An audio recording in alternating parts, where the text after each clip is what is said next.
Hi, my name is Jalbagel, and I'm joined by my good, very good, some would say even best, friend GreenSpeed. Green, say hi. Oh, hello. I got him with that best friend. He wasn't expecting it. But hi, yeah. So this is Monster Hunter World. This is the full 90% speed run. We call it Xeno percent because that is the end condition. Is a monster called Xeno. We're just gonna get started on it and get going. Two things to preface this really quick. Like I said, this is Xeno percent with add-ons. That just refers to the starting gear that I'm using. There's a category that allows the starting gear, and there's a category that doesn't. And the other thing is that we use one mod for the game. That mod is sorry, my ear was popping. That mod is a cutscene skip mod. There is an hour and 3 minutes and some odd seconds of cutscenes that are originally unskippable. However, the beautiful and amazing people part of the Monster Hunter modding community have granted us this gift, this speedrunning gift of eliminating an hour and 3 minutes out of our speedrun attempts, which makes grinding for a record and for better times a lot easier, as well as making this run so much more entertaining in a marathon setting. So without further ado, I think I am almost ready. Why is my ear popping so much? What's happening to me? I think I'm falling apart. That is started. Let's just double check this. That is unlocked. All right, I am good to go. Green, do you want to give me a countdown? Absolutely. 3, 2, 1, go. All right, and we are off. So like I said, there are skippable cutscenes now granted to us from this beautiful, beautiful mod, so we just skip every cutscene that we come up to, which makes the RTA time for this really low, too. Estimate for this is about RTA 2 hours and 55 minutes. That's the time that I'm going to be trying to hit. IGT is how we do the leaderboard, and that is about 2 hours and 46 minutes. 47 minutes? 2 hours, 47 minutes. Somewhere around there. IGT. The other thing, too, is that we do have a load remover for this game, so you'll see the timer pause then. But, you know, I'll give you guys a good old heckin' sneak peek at the RTA time at the very end as well. Something to start off with. This game is exactly what the title says. It is a monster hunting game. So that means that we are part of a hunting commission, and we go out and we kill monsters that are either a problem or, you know, because we're bored, just like any kind of hunting, right? And then we use their parts to make better weapons and armor. Speaking of weapons and armor, there are 14 usable weapons in this game. That leaves us with 15 weapon categories for the leaderboards. Leaderboards are measured overall time and on individual weapon basis. That includes one for every of the 14 weapons, and then one for multiple weapons used in a run. We call it multi-weapon. This run uses the multi-weapon. The run that I'm doing, the route that I'm doing, will use the multi-weapon category. I'm going to start off with a weapon called Switch Axe. It is called that because it switches between two forms, an axe and a sword. It's very cool. We'll be using the sword mode mostly and exploiting an attack called Zero Sum Discharge. And then later in the run, we're going to switch to a weapon called Sword and Shield. If you are familiar with the game, you may think that Sword and Shield's the starter weapon. It's the beginner weapon. It's the weapon that you have to use, you know, when you're starting out the game. It's the one they default you on. It's actually one of the best melee weapons in the entire game. It has an attack called Perfect Rush that has a lot of raw damage to it. It does a lot of damage if you time it and do it right. If you are perfect, it do good. So that's gonna be our objective. So the sequence that we just did is called Zora Zero. That's the intro to the game. Our boat gets wrecked on this gigantic mountain of a monster, and it throws us off into this area called the Ancient Forest. I'm going to be honest with you, the story to this game is non-existent, and the entirety of it is just chasing one monster, Zora Magdaros. But one thing about this game is that it's heckin' pretty. I love how this game looks. It was a very exciting installation to Monster Hunter. It was the first instance of no transition zones between areas. So the maps are seamless. There's no load areas, you know, just going from the hub area into each map. But yeah, the game is kind of like this hub-based game where you have a base camp that you hang out at, and then you go into the areas to do all of your hunting. This section is kind of a tutorial. It's teaching us a couple things: how to use the map, how to run around, And then next, a mechanic introduced here, which is stealth. They put stealth in this game, which we will take advantage of in a couple spots just to do faster movement by using a piece of equipment called the Ghillie Mantle. But for the most part, it's more or less ignored. So here I'm going to set up some settings for myself, most notably turning off autosave. So turning off autosave and manually saving instead actually saves us, like, what, 45-second screen? Yeah, roughly 45 seconds.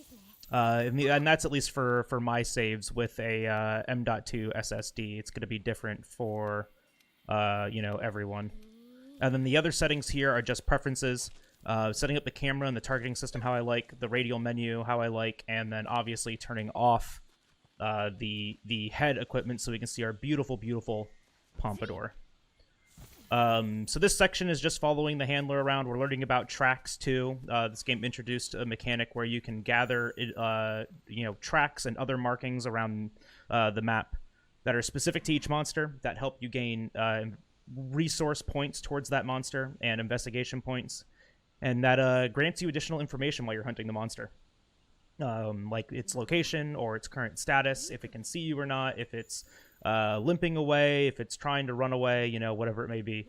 A lot of it's a lot of information that you can get, but the game also operates in another way that we can glean that information in other ways too, which we'll talk about that later. This is Matt Mercer, the field team leader, or FTL. He is, he's just another one of the NPCs that kind of follows us around and gives us direction, but there is a little skip here in a second that is involved in that.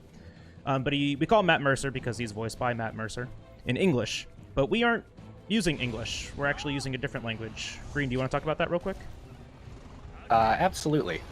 So, like Bagel said, we're not playing in English. We're actually using the Monster Hunter language. It's a kind of custom language made for this game. It's basically Japanese with some changes. The key difference about it, though, is that sentences are much shorter in the Monster Hunter language. And there are a few text segments in the game where, while you can mash through most of it, there are fixed text scrolling that is linked to the length of the sentence the characters are saying. So, based on sentence length, Monster Hunter language saves around 42 seconds over the course of the round. Free time saves.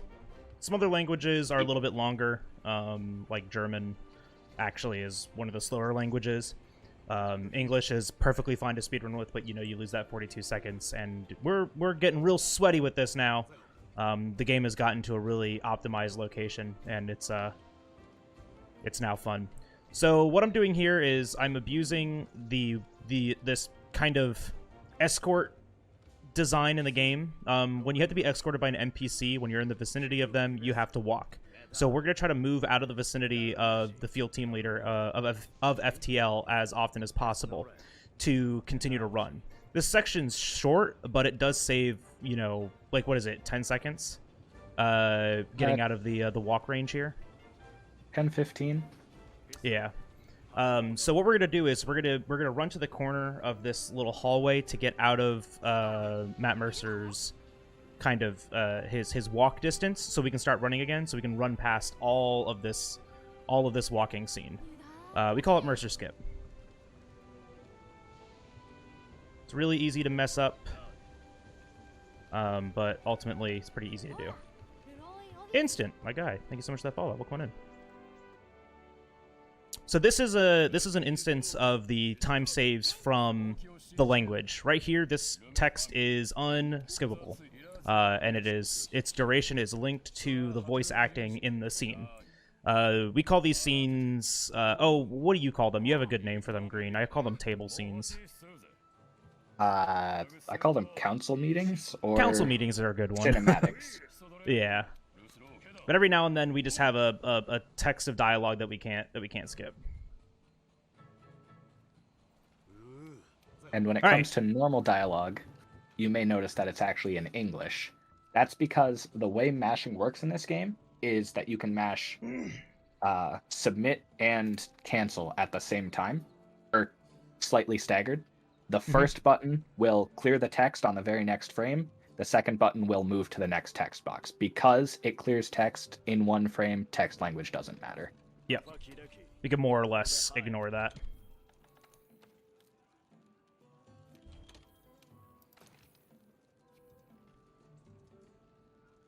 Instant, you've come on a good night. We're doing a commentary speedrun tonight, so I apologize if we aren't so chatty. So this is the Switch Axe.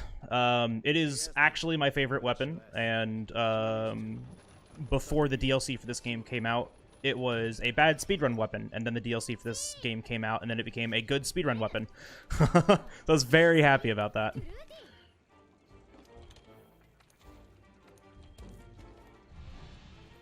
Alright, so this is the first quest, Geographers of the Ancient Forest.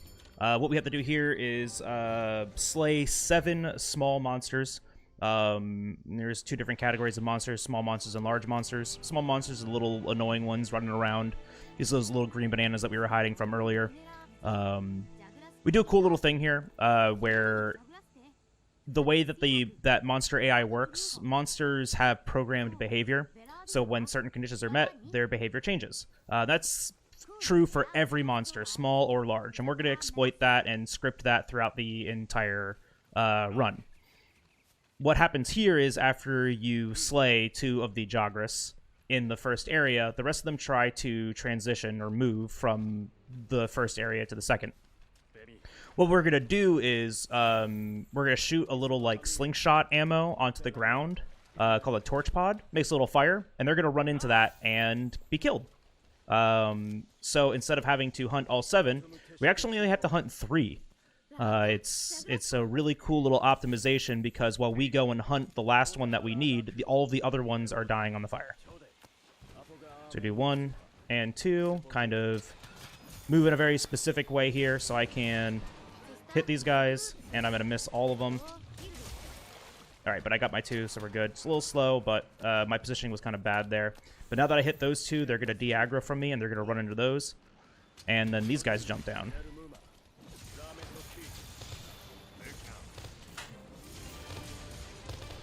Did an extra input there accidentally, but that is a very good Jagras. So now I have to do some gathering here. I need a small bone and a ancient bone. So I got my small bone, and I got my ancient bone. We are good. Now I'm just going to do some extra gathering for some equipment that we're going to use for the run. But those bones are going to be used to make the bone armor chest piece. It's going to give me a level of attack boost. So they're small. It's just a small little attack boost that actually makes a big difference in how we script the game. How many times have I beaten World? Many. Ghidorah, thank you for that lurk. Over 1,000 now, right? I couldn't say 1,000. It's a couple hundred though, for sure. I have roughly, I think by now I have about 4,000 hours in the game. That's a lot. Yeah. I have been playing it practically every day since release. For at least 4 hours a day. Someone can do that math. Whoops. Accidentally manually saved. I have no idea, Finn. I have literally no clue. So I accidentally saved there. That is a small time loss. It's a fraction of a second, but over the course of the run, if I keep doing that, I'm actually going to start losing seconds. But now we get to make our weapons. So earlier I mentioned that there is some starting gear that we've put into a different category because it makes an unfair advantage. That's called the Defender gear. I'm about to make the Defender weapon now. Oh my goodness. Wow! I wasn't ready! Thank you so much for the raid. Let me pay attention here for just a moment.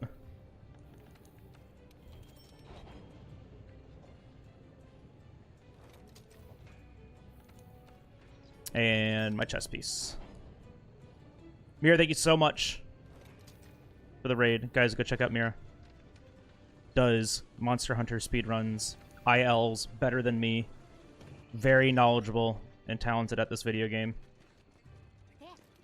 Were you doing more Xenogre today? In Rise? Alright, so next quest is Kestodon. Hi, I'm not paying attention now. It's okay. We're good. Are you doing Magnum Mallow? Hell yeah. Oh, that's right. Yeah, the Magnum Mallow event quest. I'm sorry. Who's I watching? Oh, it was Famu that was doing the Xenogar. I think I saw that on Twitter. Gotta go sleep. Good luck on your run. Thank you so much again for the raid. Guys, go check out Mira. Incredibly, incredibly talented speedrunner. Alright, so these are Kestodon. This is where RNG starts to play into the game. It's how monsters move and interact. I want them to obviously, you know, pile up because that's easier when it comes to damaging. But I want them to be closer to each other. And the way this usually works is that 2 of them are hanging out next to each other and 1 separates, which is about what happened there. Defender weapons are good for 2 reasons. One, they have a lot of raw attack to them, which means they do a lot of damage. But then they also have an abnormal status called Blast Ailment.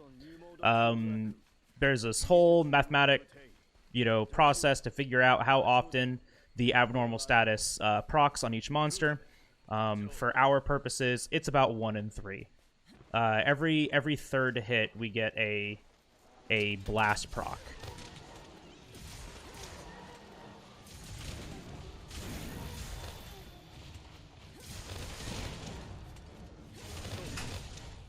That wasn't bad. Fritz, thank you for that alert. Great second group. Yeah, it was a great second group. The first group was really slow, but the second group they stayed close. Switch X is a unique mechanic where you can charge up its file, and every time it interacts with a model in the game, that can be a monster model, a player model, a palico model, which is the little cat that's following us around, or a slain monster model, as well as a Slinger pod pickup. A new PB is 1, a 2:44:29. It's about a little over a minute off of world record retro.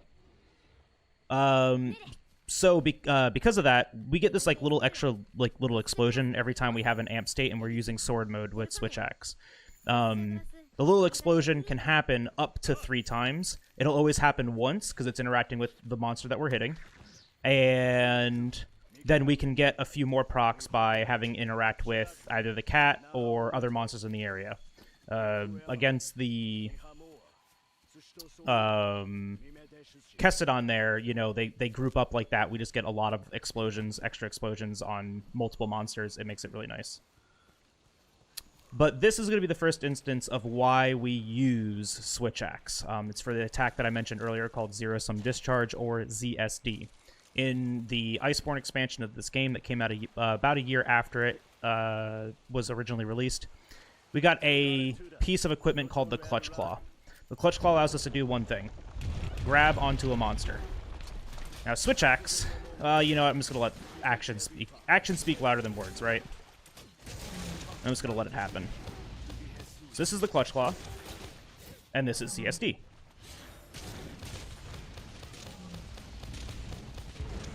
Now, the numbers that you see are actual, you know, damage. If the monster had a health bar, you would see that number be reduced from it. That's it.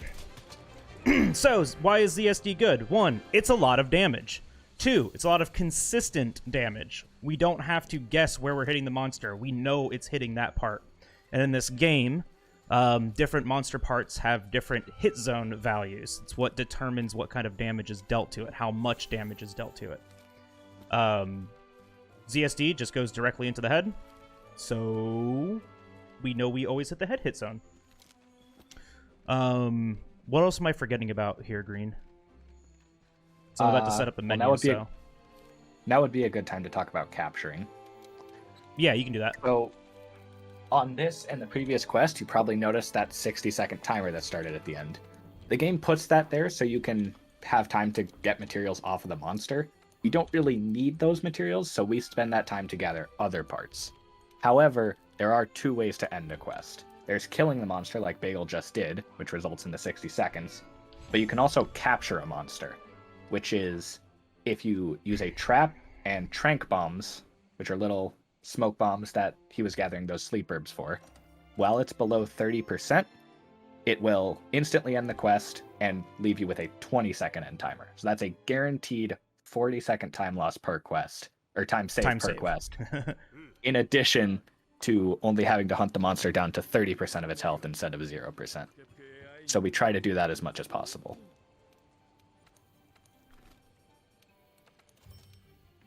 Yeah, both. And then just trap tools to box. All right, so the next quest, and we say that in air quotes because it's really not a quest, is an expedition. Expeditions were introduced in this game as a way to kind of add more gameplay variability and randomness to how you hunt. At any time, you can just open up your map and choose to go to a locale with no target intended. This allows you to hunt without a timer. Every quest is a 50-minute timer with exceptions. But you can kind of just come here and hunt with no worry about how much time you take, no worry about how many times you die, because in a quest, you usually only get 3 deaths. In this game, we call them carts, just because of how you get taken back to the camp on a little hand cart by the palicos. But you don't have to worry about that on an expedition. If you cart, you really don't lose too much. I think you lose like a couple of resources, but that's about it. But this is one of those expeditions, and during this, we are just gonna run to where our destination is. I dodged, didn't I? So yeah, I'm not gonna have enough. I need to break that habit, so I don't have to use this ration here. Yeah. Stamina management is another very important aspect in this game. Yeah, but it's actually trivialized by that item that I just ate, which is called a ration. Unlike, let's say, a game like Dark Souls, where you have to let your stamina refill, and you really can't let it hit 0, or else you lose a lot of your potential to be running. We can actually get to 0, use that ration, and then be at max again. The ration, when it's consumed, will not only refill all of your stamina, but also increase the cap slightly. We abuse that in these sections where we're running around and gathering a bunch.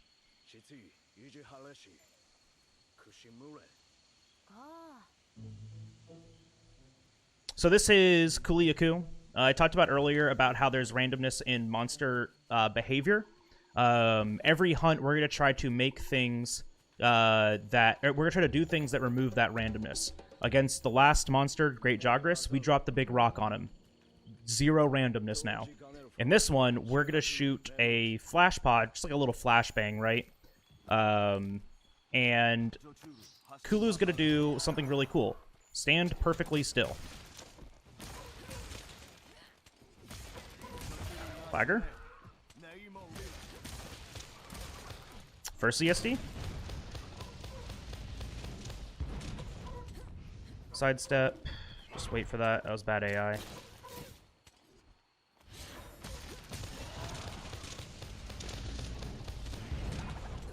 Sidestep. Sheath and trap. So that's the one part of the trapping. And then 1, 2. Second part. So, how did I know it was capture ready? 1, we have scripted out all of these fights. Especially with Switch Axe, we know how many ZSDs we have to do to make sure that it's in capture range. If we have to go off script, then we have a backup. Monsters will drop a little red rock off of them that is called a powerful slinger. A powerful slinger ammo. Just like rocks and other things that are just found in the wild, a monster will eventually drop a type of slinger ammo that can be used. It's dictated by this little red rock that drops off of it. They drop off at specific health thresholds, and in low rank and high rank, which are the sections of this speedrun, they will always drop the second pod after 30%. So, if I see a second pod, I know it's under 30% health, I can capture it. Some monsters, if I mess up a script on it, I can use that as a backup to make sure that I capture it. There's one monster in this entire speedrun that is an exception for, and that is Geratotus, and when we get there, it drops a third pod at 32%, so I'll see third pod, I'll do a little more damage, and then I will capture the monster. That one's always kind of a praying moment, because a lot of things can just go wrong. Geratotus is a very RNG-heavy fight. From beginning to end, and so if we get a good start, we can kind of eliminate a lot of that, but getting a clean Geratotus is not an easy task. On this fight, we're going to be looking out for a T-Rex encroaching our area, and he's not here. Yay! Good RNG. So we can do this script normally. You want to talk about what I just did there, Green? Yes. So what Bagel just did is what we call a wallbang. Monsters have two states in this game, enraged and unenraged.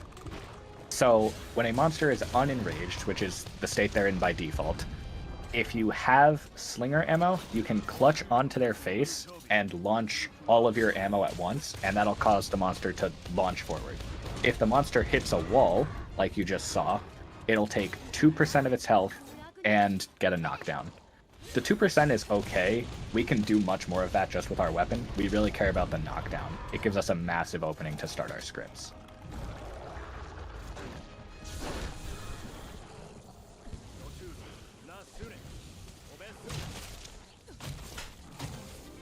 Gold, wow. That was beautiful. That was near perfect. I had to end the first ZSD a little early.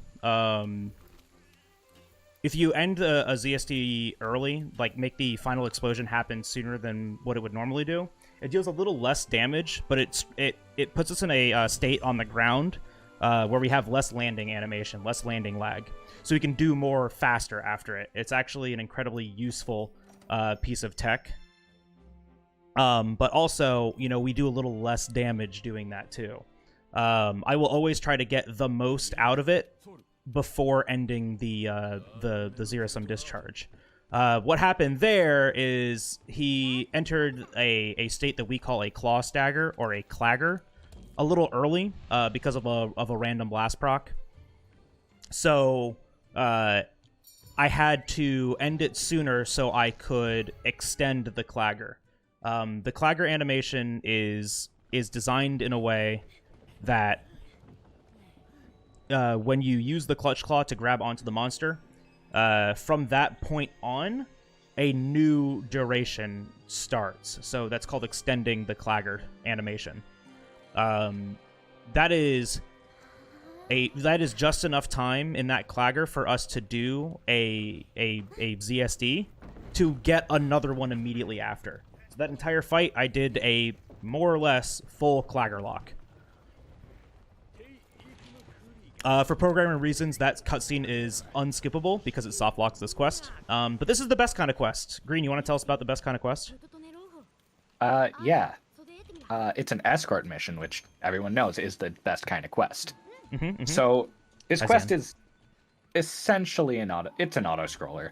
But luckily, we don't have to actually follow that cart the entire way. There's just 2 points where we have to be next to it. Other than that, we can do whatever we want. So we're going to use these next 7 minutes to just gather a ton of materials. About, 70% of the materials we'll need for the run? I'd say about 60 or 70. It's a lot. The next place that we gather a lot is in the Rotten Vale, but I would say we get the majority of it here.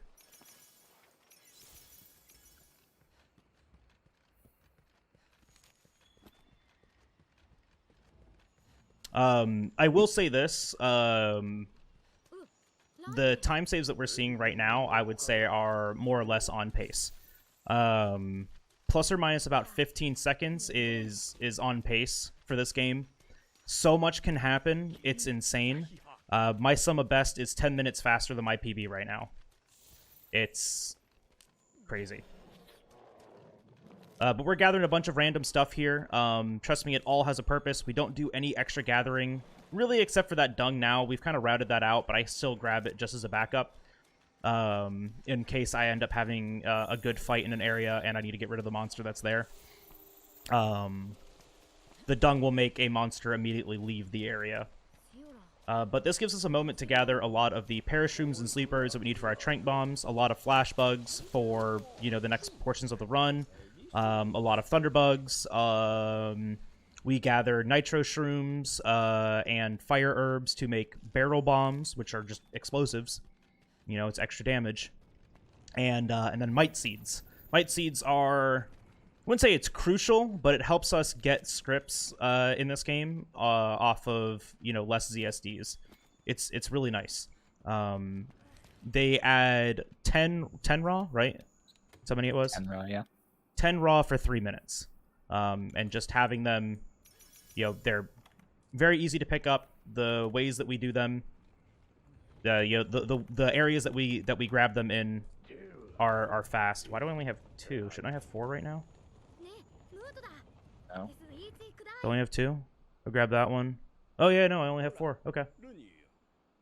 This is also a great time for donations, but there's a lot that we can still talk about here. Yeah. But more flash bugs. This is an item called Ivy. I grabbed something earlier called Spiderweb. I'm going to combine those together to make nets, and then those make pitfall traps. There are 2 types of traps in this game. Pitfalls and shock traps. So I've used a shock trap earlier. The shock trap doesn't have a very long duration, but it does leave the entire monster's body exposed, albeit in a state that the monster is literally constantly flinching, so it's very hard to hit it during. But the monster's whole body is exposed. Pitfall traps make the lower half of the monster fall underground, leaving the upper half exposed, but once again, flailing a lot. Pitfall lasts about a little bit longer, but it takes a little bit longer to place. So we'll use pitfalls in certain places to start scripts. I don't think I mentioned that yet, but a script is just what we call, more or less like a sequence, right? Like how someone has a predetermined path in a speedrun. We have a script which is our predetermined path in the fight. But because of how much RNG is associated with this game, the script cannot always be achieved. So we'll either get a full script, we'll get a half script, we'll have to do some improv in it. But more or less, a lot of these fights, up until after the first Zora Madros fight, we have full scripts for, and it's very cool to watch. Especially if you're familiar with this game, right? Like, I mean, the fights just go so fast, and it's a really cool thing to see. Yeah, it's amazing. This game used to be like a game of minutes, and it still is late game, but now the first roughly hour of the run is down to you can stay within 30 seconds, even 20 Easily. seconds of your PB. Easily, yeah. There are some things early on that are guaranteed time losses if they happen, right? Like the RNG that I was talking about on the last quest. If that happens, guaranteed 15 to 20 second time loss. You just can't do anything about that. You will lose 15 to 20 seconds because you have to get rid of the Anjanath that's there. It's not too much of a time loss to go out of your way, but when we do world record attempts, it's very obnoxious to have to get rid of it. So those couple of points that we met, those are the last ones that we had to do. We are now going to the last area before we have to do the fight. And I'll do a little cool thing here where I'm going to set up a pitfall trap and some bombs on the location that the monster is going to spawn at. He'll fall into the trap, and then we get to start our script. It's a cool little thing that I started doing for some weapons that had a really bad fight against this monster, and then I just realized that, oh, it's just good for every weapon to do this. There's a little rock in the sand right here. It's my marker. Boop. Just gotta get close to it. You don't have to be right on top of it. And put some of these bombs over here. Now, I picked up a type of ammo called a scatternut for a very specific reason. A scatternut, when it hits an object, does an AoE burst, so it has a larger hitbox. The bombs are sometimes inside of this monster's body, so using a regular slinger doesn't always hit them, but using the scatternut guarantees it. It just helps me set these bombs off as I'm running up and positioning on the monster and attacking it. This monster is called Baroth, and he is a great fight. And I don't say this sarcastically. He's a lot of fun. But the problem with him is that his best hit zone value is the smallest part of his body, and it's also right next to his worst hit zone value. The problem with Switch Axe is that it's a very long weapon, so its hitbox can clip into other body parts when you're using ZSD. So if I get lucky and I have good positioning on this slope, I will get good ZSD procs, and I will be able to extend my claggers, and that'll be good. I need to get 3 ZSDs before I can capture them. Ideally, I'll do 2, and then I'm going to pre-trap and trank, and then get the last one in. Right? Yeah. Yeah, but I don't even really need a... Oh, shoot. I forgot to eat the Might Seed. It's okay. Might not even need it here. Let's find out. Good position. Grounded to get gauge. Got the leg. That's fine. So monster roars will stagger you, but when we're in the ZSD animation, we have 4 levels of a skill called Earplugs. 1, 2. So we could just use this through most of the monster roars in the game. Good. Just gonna extend that really quick. 1. Shock trap. 1. I am not hitting the hands. And we're good. Alright, that was a little sketchy because we were almost at the end of that shock trap duration. They have a duration. It will end, and I almost missed it, but we are good. But you can kind of see what I was talking about, the flailing there. His head pushed me out of position on his arms, and that was just bad positioning on my part. So you gotta... I got a lucky blast proc there, which the blast procs at this point do 120 damage. That was very lucky. All right. Green, you want to talk about the next monster? Yes. The next monster is Geratotus. No one likes this monster. It's the opening to the fight is RNG. It's awful to capture because about 90% of the ground in the area we fight him in can't have a trap placed on it. So we need to lure him onto tiny little patches of land to place the trap and just hope he doesn't run away from us constantly. There's also small monsters in the zone that can mess you up. It's just awful. There's a lot of RNG associated with this area. We're going to do everything in our power to avoid all of that. So we do have a full script for this fight that's a little RNG dependent, but the full script does keep us away from the small monsters, and it keeps us on a patch of land so we can place a trap. Through all of that, I'm going to have to make some micro adjustments to my positioning and to my gameplay to make sure that I keep the monster where I want it, and I know what he's going to be doing next. Monster AI is actually predictable in this game. Some attacks can be baited out by certain positioning, depending on how close or how far away you are from the monster, or in what quadrant you're standing in, right? Like if you bisect the monster from its head to its tail and from its left to its right, you can make quadrants and figure out different areas that you could be standing in. I've never been on this side, but you know what? First time for everything. So this is a really awkward start because he's going to jump into the transition zone. Transition zones are one way that monster behavior is programmed to make monsters leave areas. That's bad for us. But all of this is good so far.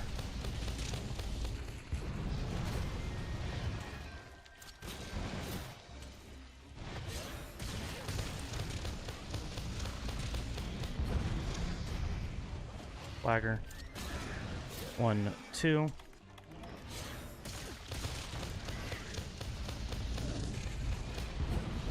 So that's the transition. So I can stop this. He's going to jump out of the ground here. He should. Uh-oh. Alright,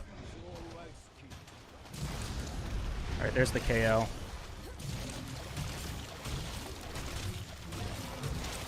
That was only 2. That should be 3rd underneath him.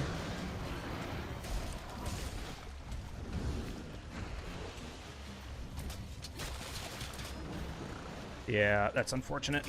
So I knew because of my positioning that he was going to transition to the next area, but I'm kind of stayed on top of him pretty well, other than just getting away from him right there, to maintain this. But this area is awful for placing traps, and it'll be really hard to tell now, you know, how much health he actually has. Because I mean, this is just where he goes every time. It is honestly awful. That is a very unfortunate series of statuses. Clagger's overwrite literally everything. It's really unfortunate. Last pod.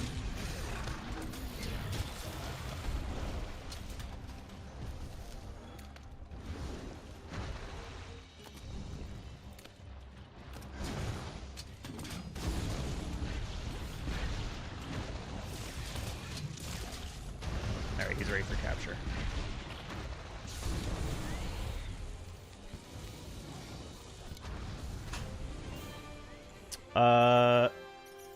Very unfortunate fight, but I just knew from the beginning, just from you know, what was going on that was gonna happen. But that's okay. I mean, it was still fast. It was still recovered. The only thing I'm gonna miss here is some Might Seed that I wanted to grab. Unfortunate, but it happens. Now, you may have noticed when Bagel clutched on during a Clogger, he actually counted to 2 before he started his ZSD, and there is a reason for that. When you grab a Clogger, it extends it for 6 seconds. A ZSD lasts about 4, but if you reach the damage for a Clogger while the monster is still in a Clogger, it'll just overwrite it. So he's timing it out so that the ZSD ends as the monster is leaving the Clogger, so he can get either another Clogger or a stagger, depending on the monster. Yep. The damage is thought out about how we deal it. You can't just keep, you know, attacking it over and over again and get to that threshold, and then it just reaches it the moment you come out. There are some statuses that are designed like that, but they aren't until the very end of the game. Nothing that we will be doing has that. You don't visit here, no. We visit before Anja.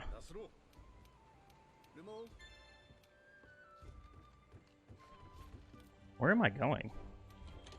Facing the wrong way entirely. Alright, so this is Toby Kitachi. One of my favorite fights and also one of my least favorite fights. Simultaneously? I know, right? Crazy. He's got a lot of RNG to him. A lot of things that he does can be baited out by a lot of different things, so his fight is almost entirely RNG. But what I'll be trying to do is getting a leg break on him. Some monsters, when certain parts break, they fall over. This is an instance of that. If I get a leg break, he will fall over, and that gives me a huge opening to attack him. His tail actually has the best hit zone for us, so I'll be focusing on that. And then after I see the first pod, I can, I can capture him, more or less. There is a attack type that some weapons have in this game called a Slinger Burst. It's when you take one of the Slinger ammos that you have currently equipped and make a shotgun effect, right, from your character that hits the monster. This monster will drop a Pierce pod. Just have to wait here. Oop, forward. All right, we're good. Still not a break, huh? There it is. That's a trip, though.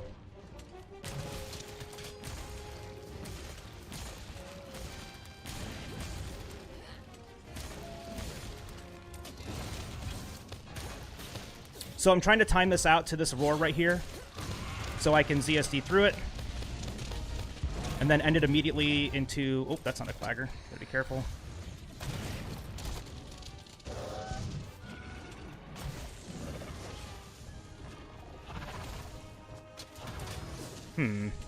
This is what I was talking about, how just like RNG of him jumping around.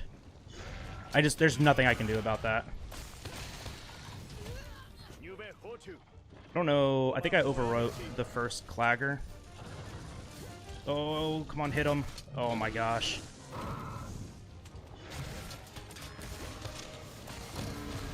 Another trip.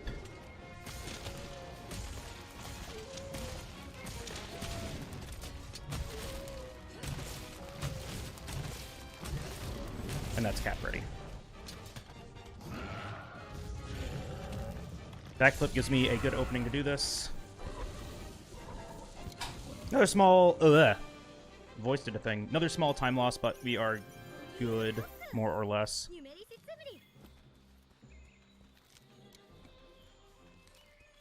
So unfortunately didn't get to show it off here, but Bagel was talking about the piercing pod. The reason we like it so much is that that special shotgun move he was talking about was added in the expansion to this game. And it's just set damage independent of your attack stat. And when it was added, it was balanced for the expansion difficulty. But you still have the ability to use it in early game, so it's incredibly powerful here.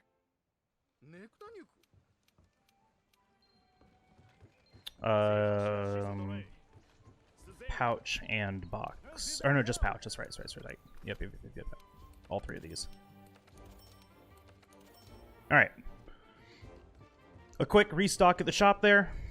And we are on to the second to last fight of the first partial any percent category of this game. It's called History Books Percent. So the game's broken up into 3 any percent categories based on kind of like time and you know, checkpoints in the game, just kind of like what felt right, but also, you know, the timing for it too.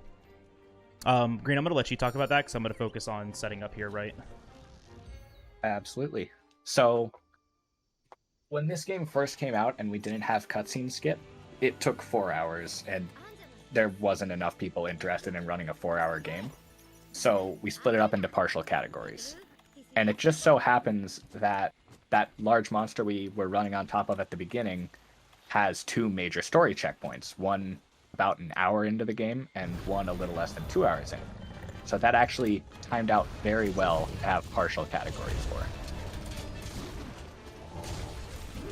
All right, so like we were talking about earlier, you know, using the timing of ZSD to get claggers. We're going to be doing that again here. We are going to absolutely abuse it. 1, 2.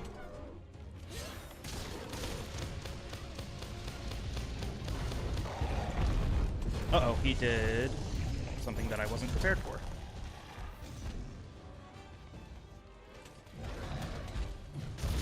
Come on. He did one attack that I actually can't clagger him through.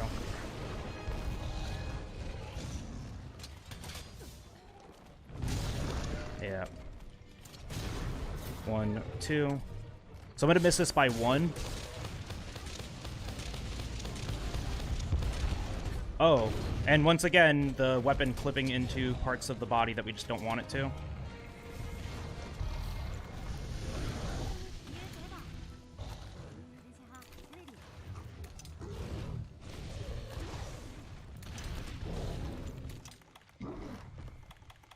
Just these.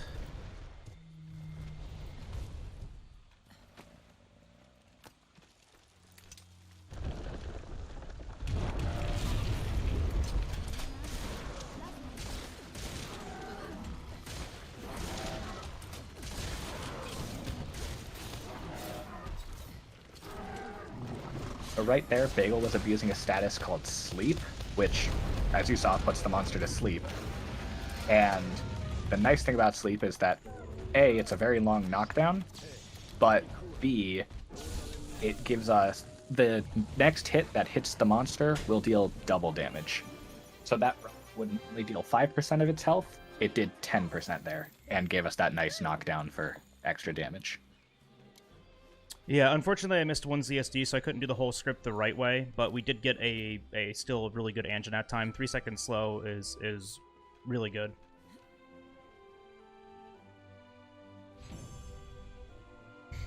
Yeah, Raven, all of this is calculated out. We know exactly what we need to do for it.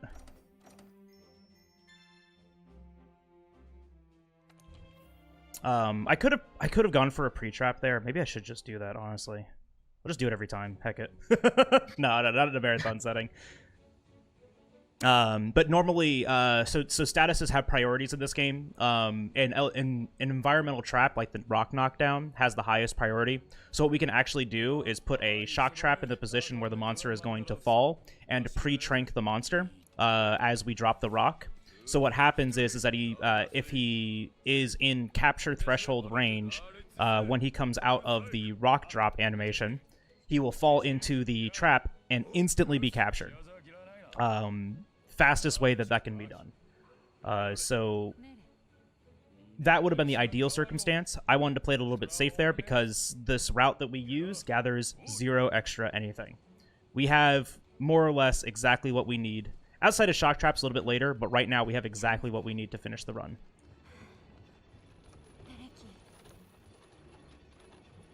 So, like, using any extras is really hard to recover from. I'm pretty good at it because I know where more or less everything is in the route. And I have my backups because I make a lot of mistakes.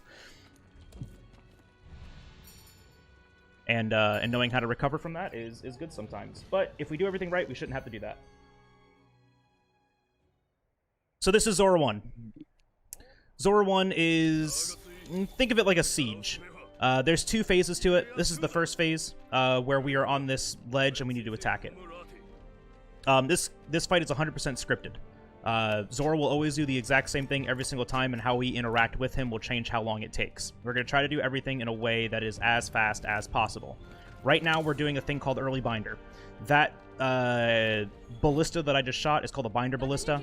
It'll temporarily make Zora Madros stationary.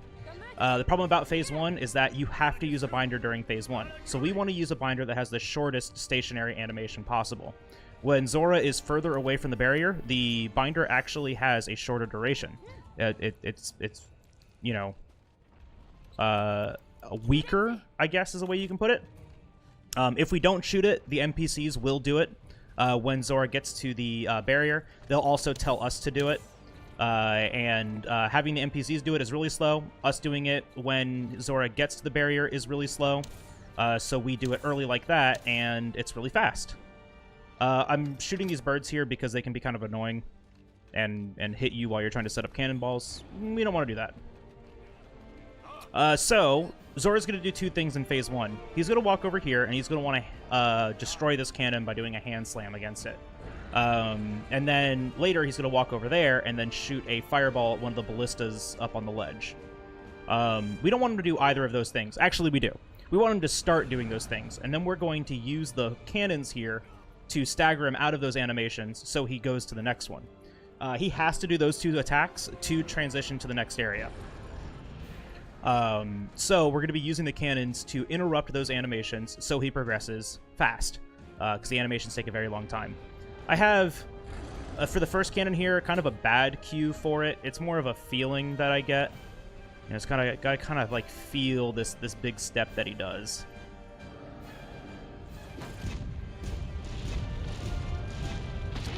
So that was 4th cannon, so I'm going to have to shoot some extra ballista here.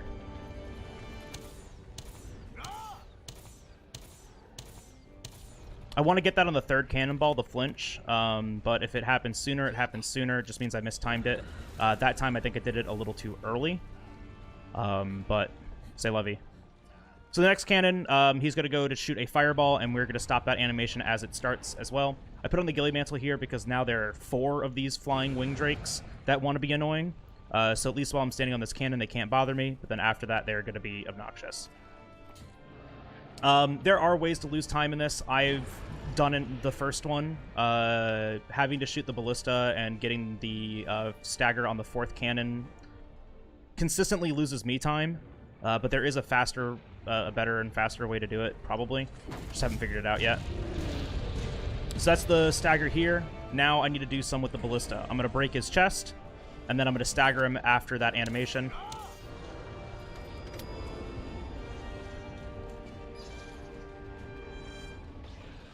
Just waiting for him to come out of this animation so I can give him another flinch. Perfect. So there's a couple different conditions for this quest to end. Obviously, he has to be into Phase 2, but the other one is he has to be under a certain amount of health. The health threshold is equal to about 10 cannonballs and 2 ballistas. We obviously do all of that, shooting as much, stuff at him as we do. So now I have some time to do inventory management, and I am waiting for a audio cue to figure out how fast I did this. There's a little pop-up on the right, and I'll kind of hear it too. And in the time being, I can do some inventory management. Hey, look at that. That's actually not slow, so we should be good. But I've had fast text before, and it still comes out 10 to 15 seconds slow. So we'll see what happens. But so far, so good. So we're just going to sell some things here. It's just stuff that we don't need, and then we're going to check for items. Green, what are the items that we're going to be looking for? So we're going to be looking for 3 things. We want an Anjanath pelt, 2 large monster bones, and 7 iron ore. We need the pelt and the monster bones to unlock a special camp later in the game that'll help us move around a lot better. And we need the iron ore, A, to make our sword and shield, and B, to make special leggings that will give us higher cannon damage for the next time we have to fight Zora. So I am missing the 2 large monster bones, but I have everything else. So hopefully we will get those in the next couple of hunts. This quest can give them to us, which is nice. And then the next 2 quests can give them to us. The rest of this is an auto-scroller. We are waiting for Nergi to get to the end, but the NPCs are going to be telling us to break these giant pimples in front of us called magma cores. We don't need to do that, nor do we want to. It is a part of Zora Magdaros that takes damage, and when they are destroyed, Zora does this really big flinching animation, and he stops moving entirely. Since we've already met the health gate condition of this quest, we don't need to break those. We don't even need to attack them. We don't need to even interact with them. So instead, we run around doing all this mining. This is kind of a leftover from previous routes where we would route in some max potions, just some healing items, some safety strats. But there's really nothing else to do here anyways, so I still do it. It could also be sold for money in case you need it, but I don't think we use it for any sort of crafting. I mean, is any of it needed on the high metal greaves? I don't think it is it? We need the Macrolite ore and Dragonite ore for the high metal greaves, but we get more than double what we need from this mining. Yeah, it's not much. Usually it's the iron ore that you're short on because you had to do more than one bone pile in Geographers of the Ancient Forest to get the ancient bone. But we have nothing else to do here, so we just mine. Yeah. Yep, there's literally nothing else to do. Oh, that's perfectly fine, Raven. It's more so just kind of like the in-the-moment explanation of why we do things, right? And this isn't going to be any sort of tutorial. Green and I are planning on making a comprehensive tutorial for this game, too. Just neither of us have the time to do that. I need to take off this jacket. Why did I think wearing a jacket during streaming was a good idea? This is an excellent time for donations. We don't do anything here other than climbing around. Yeah, I mean, that's pretty much it. There's really nothing else to talk about until the next area. And like I said, the story's just kind of, null and moot in this game. Like, there's really no story to it. Do you want to talk about how the leaderboard changed when we got cutscene skip and load remover? Man, I don't want to talk about the leaderboard at all. The leaderboard for this game is so messed up. We have 4 different leaderboards for this game. And nothing is really consistent on it, unfortunately, because of how different interactions are. So, hold on, so what did you say we wanted to talk about? How the leaderboard changed with cutscene skip and load remover? Yeah. Well, I mean, it took out an hour and 3 minutes, so there's that by base. Right, so we can always take out an hour and 3 minutes and some odd seconds. I don't know off the top of my head. Maybe Green does. 39. Of course you know it. So yeah, we can always remove that time from RTA timed runs, but there is also a load remover. So if we want true IGT, someone has to use the auto splitter for this. And it's probably the best thing that has ever been commissioned for this game, for speedrunning, right? We absolutely needed those tools to make this just a little bit more appealing. Whereas like before, what was Zora 1, like 1 hour and 9 minutes at best? That was a world record. And now world record was an hour and 9. Huh? It was an hour and 19. Oh, it was an hour and 19. And now it's sub 1 hour IGT. RTA, I think it's a little over an hour still. It I never see that. It can go under an hour. It's just hard. Yeah. So the last thing that I'm doing here before we get to the end is organizing my item bar. Knowing where the things that you need are immediately, it makes it a lot faster than guessing and having to search for it. So I always set up my item bar in the exact same way every single time. So I don't have to worry about, where things are. Whenever you start a quest, you always start on this empty slot, so I know I can go left to get to my traps and right to get to my flashes and dungs and stuff. Good night, Zan. Thank you so much. How do you know how long the cutscenes were? We used well, I mean, I guess Green could talk about that because he actually did it. Yeah. So the modder who actually made Cutscene Skip and this load remover gave us a tool to read memory values in the game. And using that tool, we were able to get the exact frame length of every cutscene in the game. So we added all that together to get that 1 hour, 3 minutes, 39 seconds. Yep. Take the frame rate of the game running at 60 FPS, or 60 FPS, and then we just converted it back. And we have an actual, like, time. Wolverine originally went out and hand-timed all of them, but this was the precise mechanism that we needed. That's why he wanted to talk about it, because he did literally go through and time it all out. No, I get you, Wolverine. I wasn't sure if you did or not. Because, yeah, that's how we figured out originally that there was an hour and 5 minutes of cutscenes in the game. He just went through all of the cutscenes and just timed them out. That's much better. It's so hot in here. That's not. I mean, listen, that was a good contribution when you did it, because we had no idea. Yeah. I will say this about the game, though. It is really fun. It's a great game to play by yourself and with friends. We've been playing it nonstop since it came out in 2018. And it is probably one of the most enjoyable experiences as far as like a video game is concerned. It has this amazing sense of community and camaraderie. This game does it really well. And the Monster Hunter community in general is very cool. I mean, you can go to like literally any streamers stream and hang out.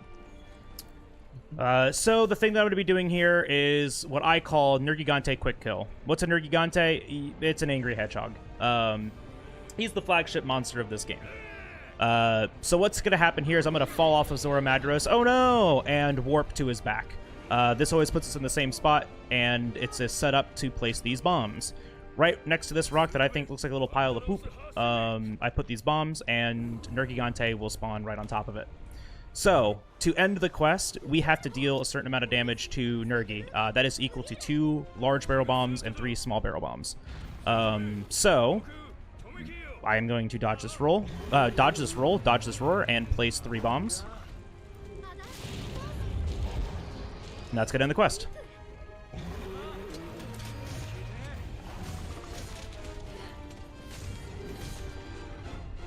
Nice.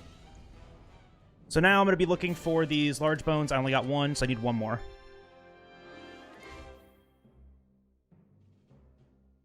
And so that's Nergigante. That's kind of like what the entire game's story is about, is this dude. What were you going to say, Green? Had you been doing history books %, your time would have ended right when that cutscene started. Yep. That would have been the end of history books. Zora 1. Nice comfy run to start with. Yeah, for sure.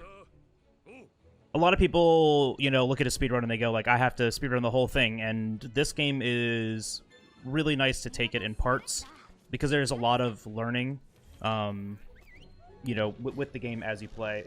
You do have to play the game a little bit differently when you are speedrunning it in this sense because you have significantly less tools at your disposal.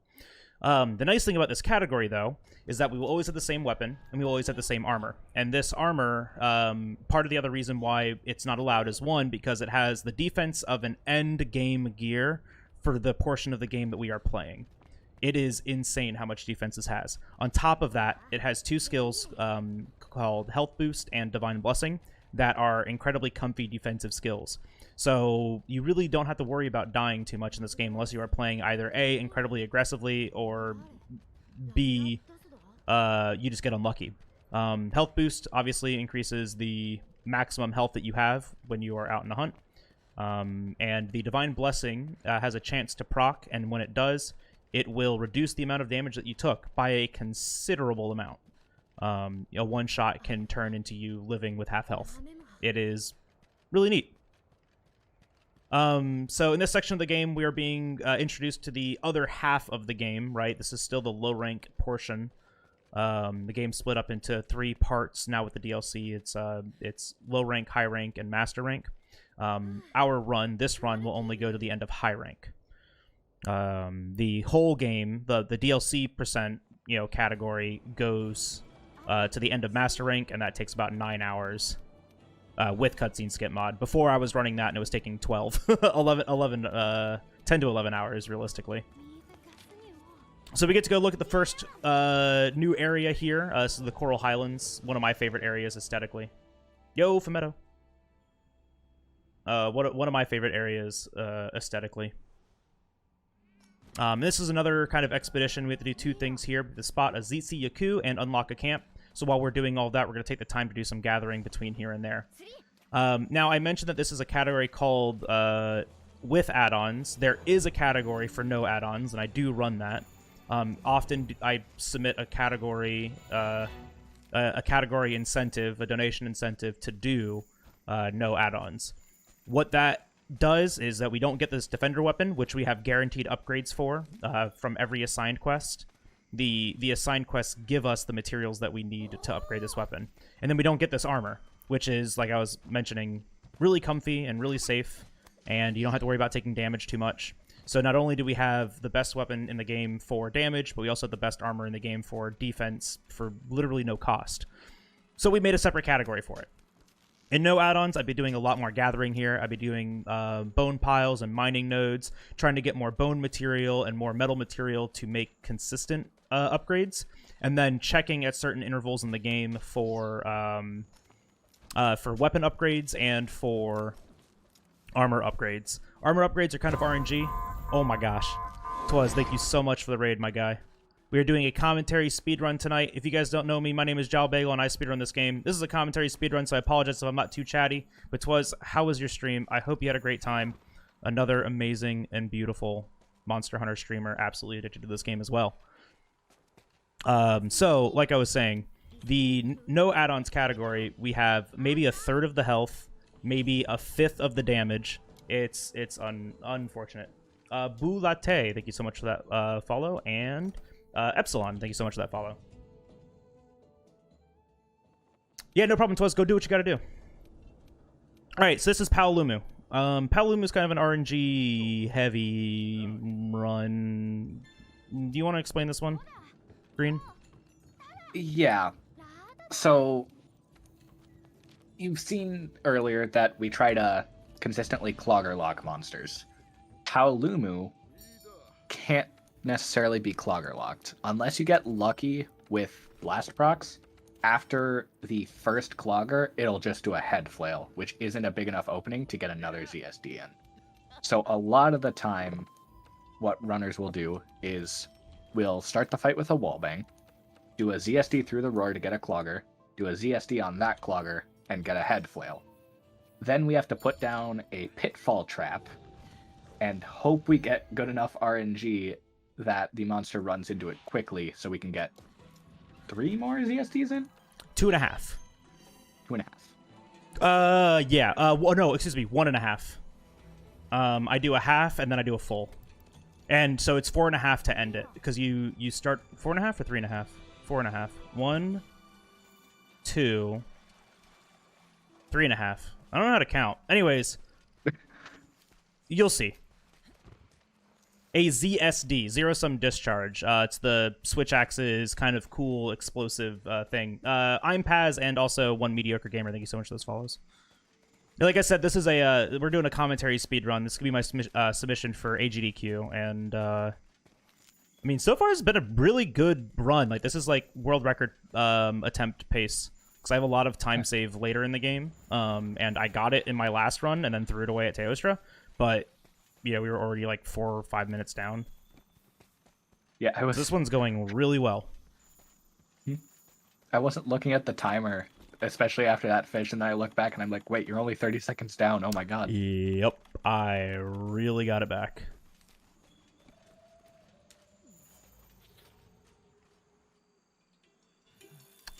Yeah, it's this weapon's kind of mechanic.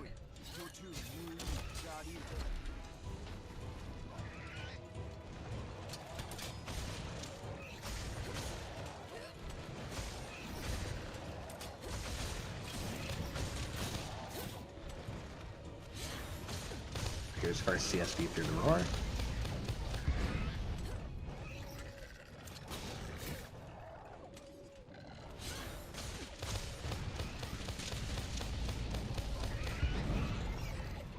I got a late finisher, so I'm just going to put down this trap.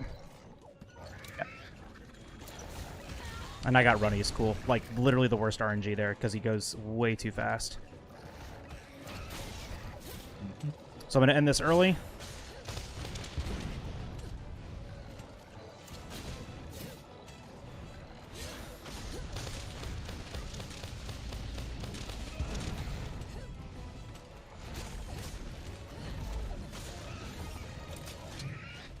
I don't know if this is enough.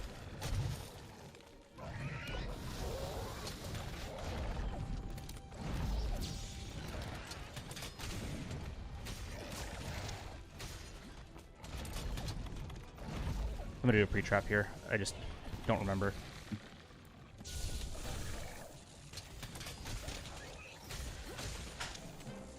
All right, not bad. Palumu can go really poorly. Yeah, I think it's 4.5. I should have been able to get the Clogger at the end of that and then get the last one in. That's why I do the half. Because normally you can get 4 ZSDs in, but 4.5 finishes out Palumu. All right, there we go. Yo, Sith. Also, can you ban those? Pi and then just a bunch of numbers is now a new bot that needs to be banned. Yep. P's and Q's, thank you. All right, so then the next one is Ratabon. The problem about these monsters in this segment is that they are really difficult to script out, unfortunately. There's a lot of RNG associated with them. There's a lot more that's going on in each area. There's a lot more smaller monsters, and this is no exception.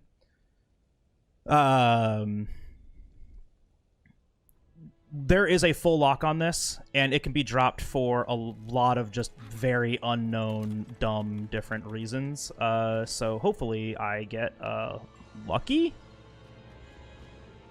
and we get a whole lock on it.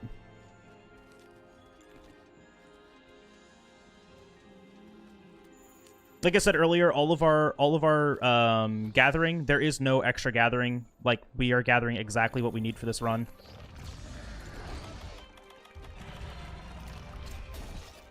So we flash to get Ratabon in a position where we can wallbang him.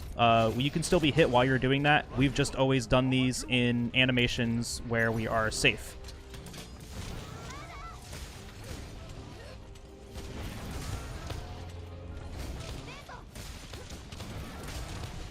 Alright, good. I didn't get the head break yet. 1, 2. So I need a lucky blast proc. There we go.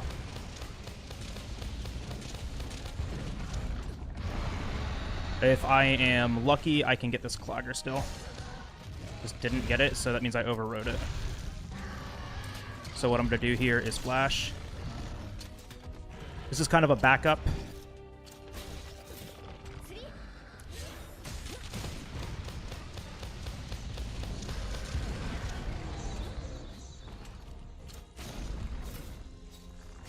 Yeah, I didn't get it.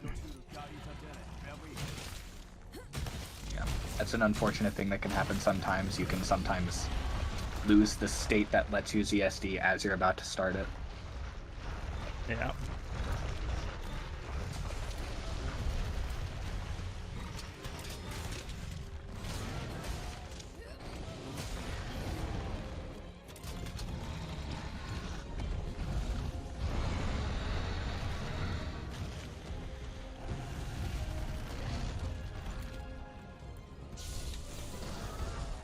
Very risky thing that I did there, which was a pre-trap with no powerful slinger ammo on the ground. But I have done this so many times that I kind of know what the health the monster is at based on how many things I've done to it. Powerful slinger doesn't always drop because of hit zone values. I've tried to do so many different tests to figure out why powerful slinger ammo just doesn't drop sometimes. And I cannot figure out a consistent reason why. I have kind of just tied it to hit zone values. You may see sometimes that when I hit the monster, it's a gray number. It means it's a bad hit zone. Gray numbers are not good numbers for us, because it means we're doing not a lot of damage. We always want to be doing orange numbers. And because of the beginning, I didn't get a part break on the head to expose the good hit zone value. I'm thinking that's why I didn't get my slinger ammo that I needed.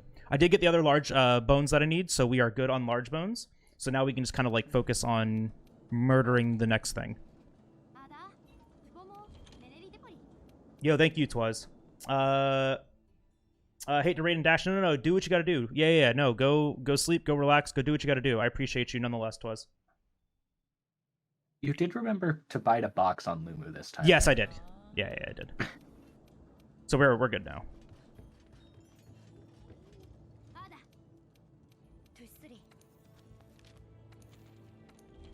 All right, so Legiana doesn't start with a cutscene. All these other fights, they start with a cutscene, so they're really consistent to start out, right? We have scripts based on that. This one doesn't. He starts on a cycle. Always starts in the same area, always goes the same way. So we need to meet that cycle. It is not a hard one to meet in the add-on speedrun, because we don't have to do any gathering between here and there, at least not a lot of extensive gathering.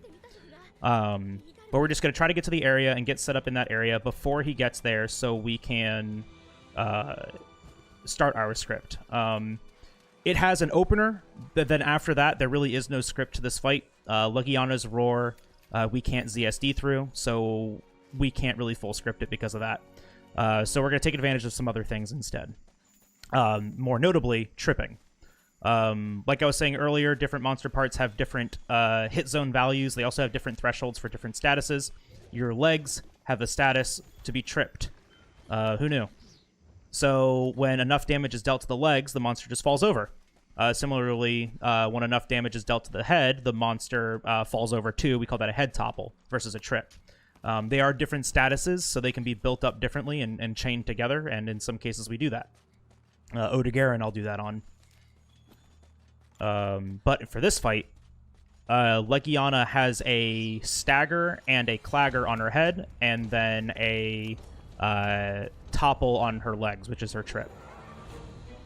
So we're going to get up here and put down some bombs. I am perfectly on time. Bomb and bomb. We're going to eat this Might Seed, and then I'm going to wallbang.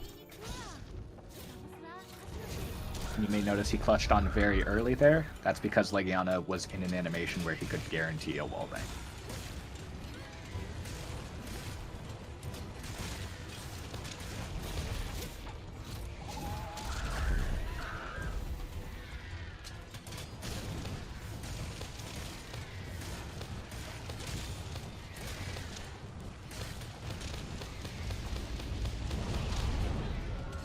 So I cancel the Roar by setting up that stagger. I didn't count. Whoops. By setting up that clagger.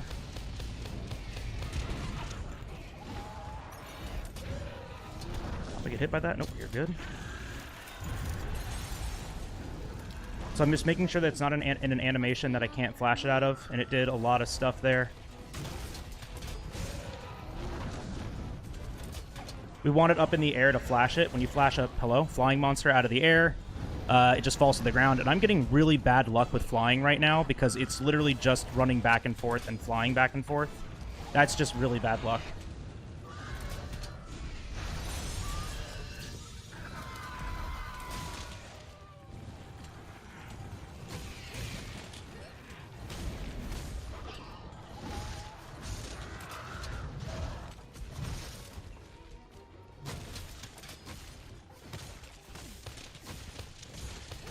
So I'm trying to get this, there it is, and I got the first pod, so we can go ahead and get ready to trap. After a few Slinger Bursts, it's ready to be captured.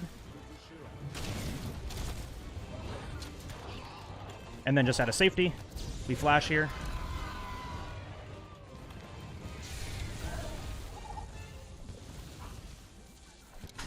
Definitely can go better, but that was still all right. We got really bad AI in the middle of that. When it does that like kind of tornado attack in the air, it can't be flashed, and it has the option to either stay in the air or immediately land, and it immediately landed every single time. And then it did a kind of like dash attack at us that we just can't capitalize on, and immediately did it again. Very unfortunate. But you know, we get through it. All right, next is Clifford the Big Red Dog. Odagarin. This fight is also very RNG dependent. how his position is in the starting area is RNG dependent, unfortunately. And I like to start this with a wallbang, but sometimes that doesn't work. So depending on his position, I'll do a wallbang or I'll do a pitfall trap. If he's in the good position, I'll do a wallbang. If he's not, I'm going to do a pitfall trap. Ideally, I can wallbang him instead. And then after the wallbang, I can do 2 ZSDs and then pitfall for 2 more ZSDs. That is ideal because after those 2 others, I can get another Claggerin for a 5th ZSD, and then he is capture ready. So it can go very fast, but it's very RNG dependent. I'm going a little out of the way here to do some more gathering. Specifically, we have to come over here for one item, and it is called Devil's Blight. Do you want to explain what Devil's Blight is for, Green? Of course. So, you may have noticed the bombs we've been using throughout the run. Devil's Blight allows us to upgrade them to an even higher tier of bomb, and we need that for one specific reason coming up. On Zora 2, Nergigante will reappear, and we actually have the ability to break his horn. Later on in the run, we'll need to collect tracks for Nergigante to fill up a research investigation. If we break his horn, it means we can complete that investigation in 1 visit to his area instead of 2. Saves around a minute. With those barrel bombs, it's almost 100% consistent to get the horn break. I got hit by a bug with my Ghillie Mantle on. So, we're going to do...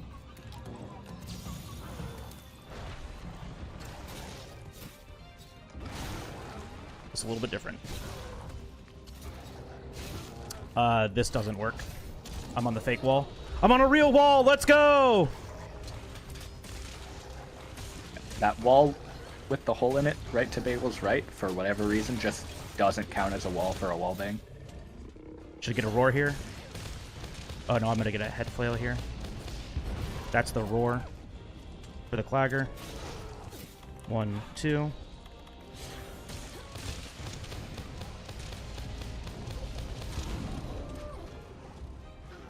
That's okay. He's in a good spot right now. 1, 2. I don't care. Jump into this, please. Just gotta keep my position in line with this so he can fall into it. Good Clagger, or good Clutch Claw, excuse me. End it early, sidestep, aim for the head again, and then get this when he comes out of it, and we can get another Clagger. Nope, I got the Retaliate Fall, which is a special thing that he does, and it sucks. So now I have to get a leg break here, which I'm not going to get. 1, 2, and I want to roll through this.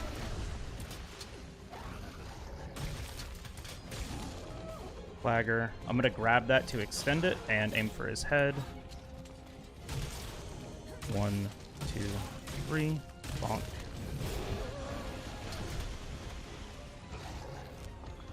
Same thing with Legiana. Once I have this Pierce Prod, I'm pretty much good against him. Oh, I miss.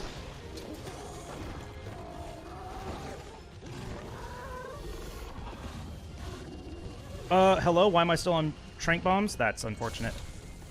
I'll have the opportunity to gather a few extra of those, but not many.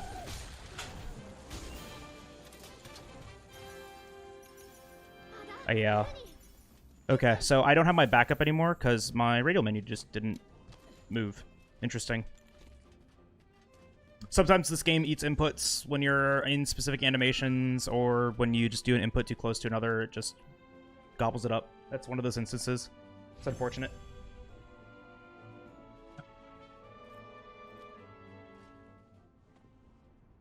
All right, Dragon TM. So we're going to unlock that camp that we were talking about. It's in the Ancient Forest, and it's called Camp 17.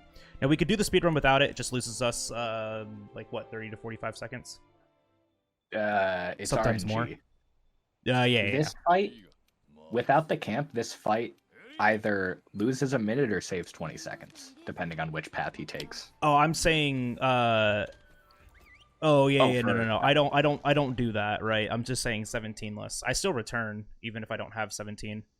because I don't want to lose that Yeah. time. I'm just saying, like, in general, it'll lose us about 20 seconds on this fight, and then anywhere between like 20 seconds to a minute on track gathering. But luckily we have it. So we're gonna do a cool little thing here, which is a feature of this game. The wing drakes can take you places. It's very neat, and I really like it. So we're gonna use this to get up to the top of the big tree here. And Camp 17 is located up at the top of the big tree. Now what's gonna happen is that we have this kind of pseudo full script against Rathalos. All I really do is just flash spam him so he can't leave the area that we fight him in. Now, there is an RNG factor to this. One, his AI is completely random, right? Like, we have no way of controlling that. So he'll just do whatever he wants. And then two, there is a monster roaming around. It's Toby Kitachi, the one that we fought earlier, the big blue squirrel. He could just kind of walk into that area and decide that he wants to fight us too. And unfortunately, there is nothing that we can do about that if that happens. Ideally, we just keep fighting through it and paying attention to where Toby Kitachi is so we don't die. But realistically, we will pray that he just doesn't aggro us or just doesn't even come to the area. Dongo, how are you?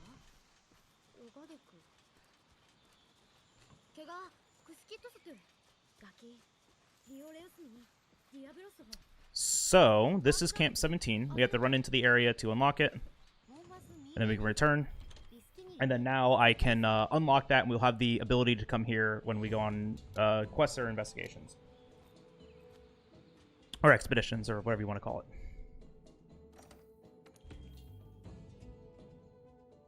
And now, we could have technically stayed and fought Rathalos in that expedition, but if we post the quest from here, repost his quest from here with that camp, we can guarantee he'll be at the nest, and the nest has a special environmental trap we want to use.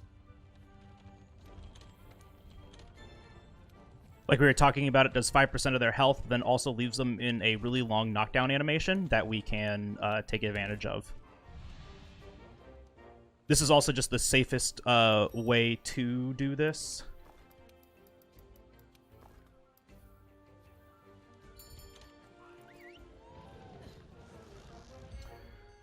Because we either don't lose time or don't have the chance of him not being here. So, I will ghillie up, I will equip my flashes, and I'm going to be ready on my barrel bombs. We're going to use these barrel bombs to destroy the dam that's here to drop a waterfall. The waterfall is going to knock him down to the area below us, and then we are just going to go... We're gonna try to, you know, get him as fast as possible, or slay him as fast as possible.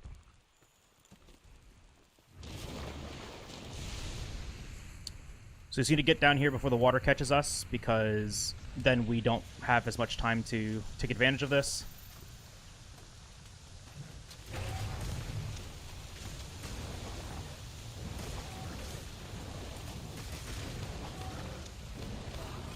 Missed a couple of the hits there. I'm just like slightly off center, but it's okay.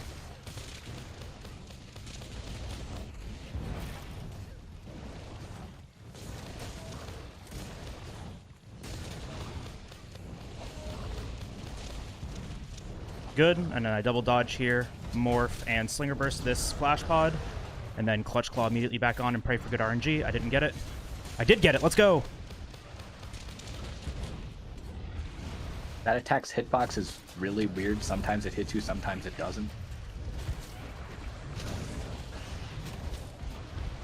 And I need to be very careful with my Flash Pods here, because if I angle them the wrong way, or if they hit the walls, they just don't work.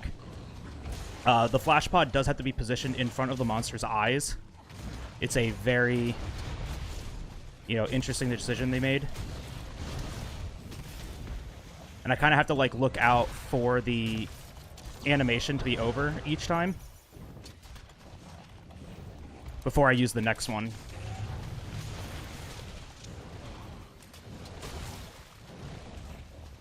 I am just not set up against this thing right.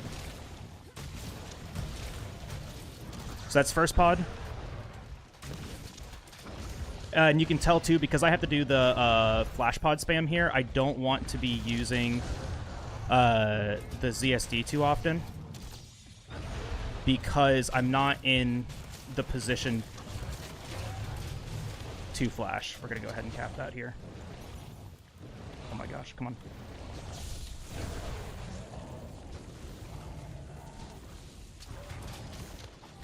One hit away. That's pretty funny. Crafting list, and then I got a lot of things to craft here. In 20 seconds to do it. So that was really good. No, no Toby Kitachi, which is very good. That's really good RNG. And that's 100% RNG. Talus, how are you? Good time save for me there. I haven't gotten a clean one of those in a while, which can be upwards of 30-second time save here. But that was manageable, right? Like that was decent enough. I could have done things a little bit better, but absolutely Fumetto. Cloggers changed how this game was speedrun. Cloggers are why Switch X is part of why Switch X is good. Yeah, it's almost entirely why Switch X is good, outside of the small DPS buff that ZSD got with Iceborne. But yeah, like because base game doesn't have claggers, it was a lot harder to speedrun this game, and it makes different weapons better. Like CB and Hammer were, and Sword and Shield were still really good. I don't want those equipped yet. So in the item box there, I grabbed an item called a Easy Screamer Pod. What it does, think of it as like a sonic bomb. It'll force a monster that is underground out of the ground. The next monster that we fight likes to do that. We also didn't talk about eating. If you see me sit down at the camp, that means I ate a meal. During some fights I'll do that, and others I won't. I either want the we're eating for a health bonus, a stamina bonus, and a DPS bonus. We get a small attack boost. Now it's a medium attack boost, and then later it'll be large. But it's a small gain, right? It makes very little difference. But it makes some things a little more consistent. Dodge, dodge. Tail bait. Not what I thought he was going to do. He should have just stood there, which he will now. Nope. Don't hit the tail. We're good. Roll back in. So a lot of this fight, I have to hit the underside of him. Unlike most of the other monsters, the good hit zones are on the head. His is on his stomach. And this one can't necessarily be clogger locked. So we are going to more or less not do that. This is that digging that I was talking about. Once he's fully underground, we can use it. Oh, I didn't check my file there. That's unfortunate. Whew, I got very lucky. Not even close.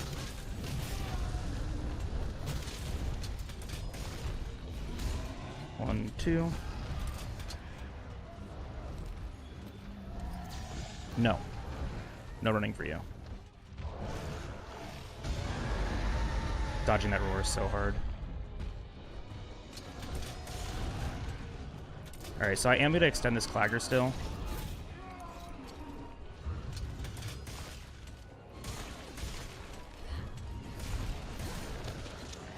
What's he doing? Oh, he's shaking off the flash. Got it. I need to be careful, because if I hit his head or his tail with my axe mode, I will bounce, and that leaves him wide open to attack me.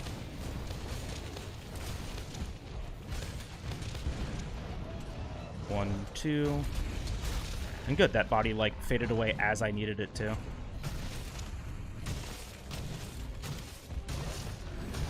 Good positioning there.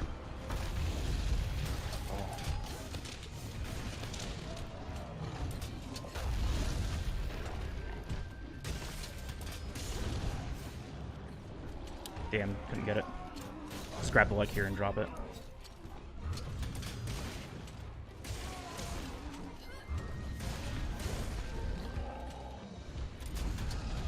burst pod. I gotta be careful here. Just waiting for my sword mode to come back up.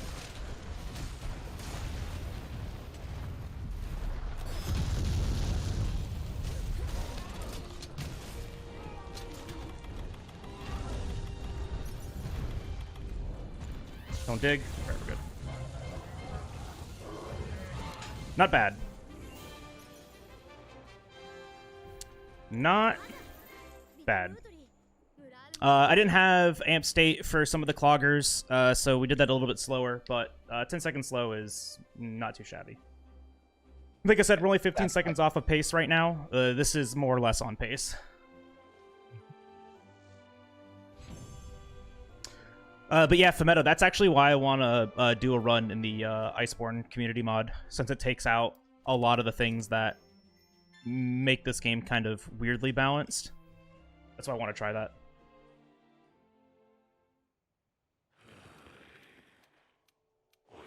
Alright, Zora 2. Green, I'm going to let you talk about Zora 2, and I'm going to focus on doing stuff. Alright. So, Zora 2 is kind of similar to Zora 1, except the order of the phases is reversed, and he actually has a health gate we have to worry about. So, we'll start on his back, but we still don't want to break his cores.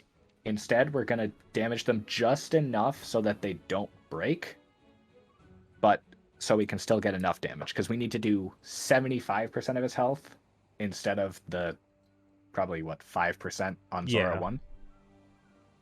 Yeah, like 5%. So we have to consider that magma core damage. There are also specific points in his walking path that we need to be in specific positions on his back to drop stalactites and stalagmites that are around the arena. We're doing that to stop animations similar to Zora 1 and to get some damage off. A lot of damage. Because yeah. they do 5% of his health. Or, I don't think those ones 5%. specifically do 5%. Yeah, no, I think it's like 1%. Yeah. And then later in the fight, like we talked about earlier, Nergigante will reappear. And getting Nergigante to leave isn't too hard. What we really care about is getting that horn break. Mm-hmm. So I came up with a strategy that's it's really not RNG dependent. It's don't mess it up or don't be dumb dependent. It's actually really consistent. I missed it for the first time in almost a year on my last run.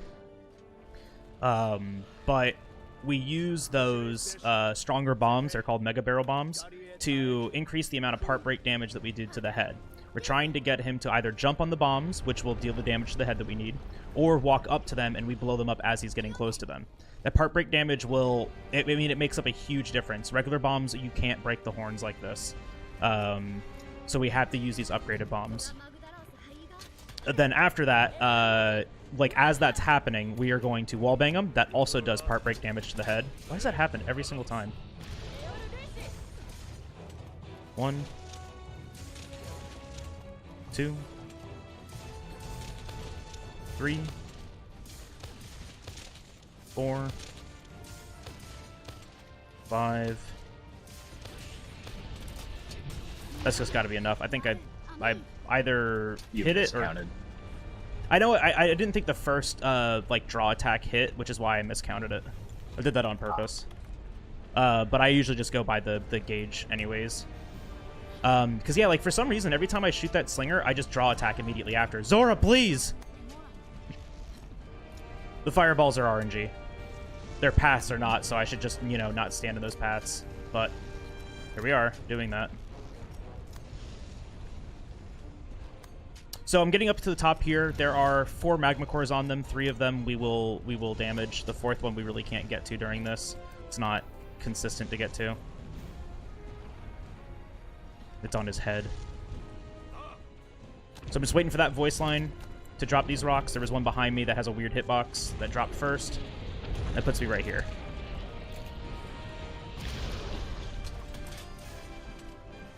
And Bagel is shooting with the Slinger to trigger their explosions so that he can react to them and position accordingly. If he didn't do that, the explosion would trigger after his first hit, and it's much harder to position around that.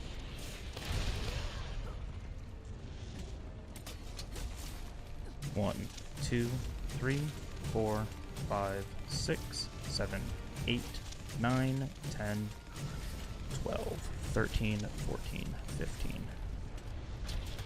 Uh-oh.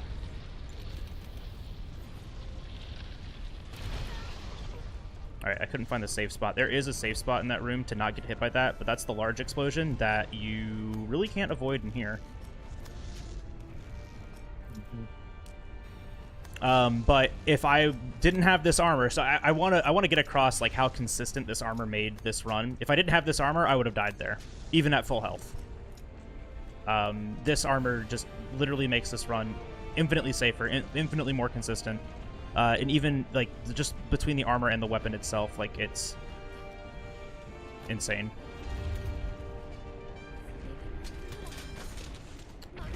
So that rock we need to drop after that voice line appears. It's always just really cool to drop it early.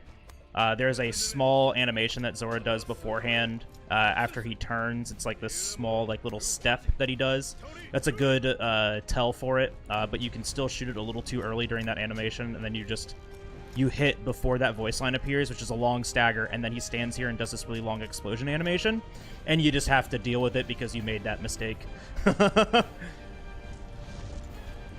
But here I am waiting for these for a voice line and these stalactites to be in position, and then I will shoot them and knock them down while he is in an animation that he can't be staggered during. So we're trying to drop these rocks during moments that he wouldn't be staggered, or to cancel other animations.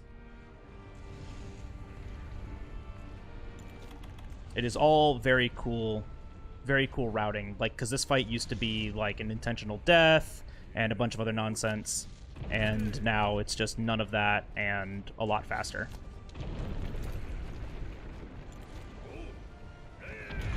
It's also very interesting because casually this fight is viewed as very boring, but in the speedrun it's genuinely very interesting.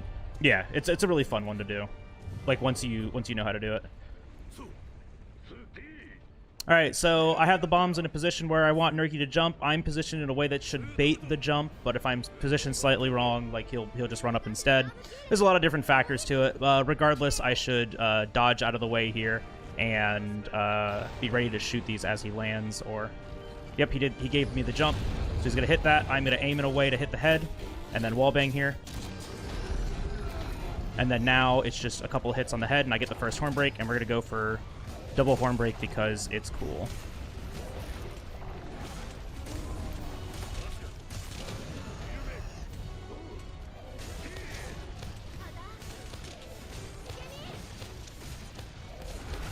And double horn break.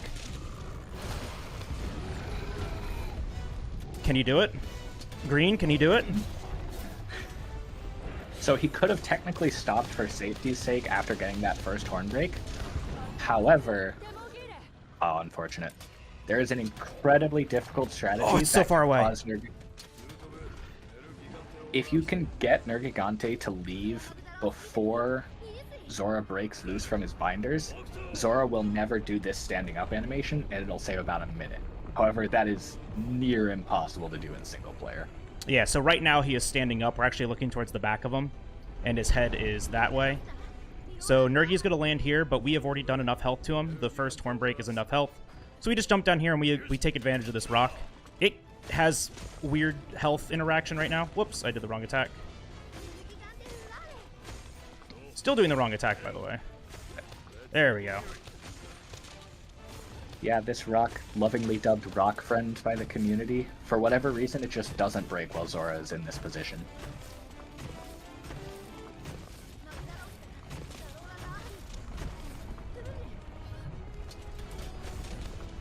Also has a very weird hitbox. Yeah, because he's laying down, that hitbox isn't standing upright, so you can actually go underneath it. It's just very strange. So this magma core, just want to make sure it doesn't kill me. Alright, we are good. We do 9 here. 1, 2, 3, 4, 5, 6, 7, 8, 9. Next hit breaks it, or it's like a hit or two. We just stop there because it's safe, and that's plenty of damage. There's one more core that we're going to go to underneath. And then this one we are going to break as he's transitioning to the next area. he can't be staggered out of that, so we go for the break just for the extra damage. I'm going to try to get the end of my ZSD, you know, on that break. Do a hit here. 1, 2, 3, 4, 5, 6. Try to get away from that. It's a big explosion. And that does a big hurt. 1, 2, 3, 4, 5, 6, 7, 8, 9. And so now I'm going to do a ZSD finisher on the end of this. So he's turning here. I can now position myself for it.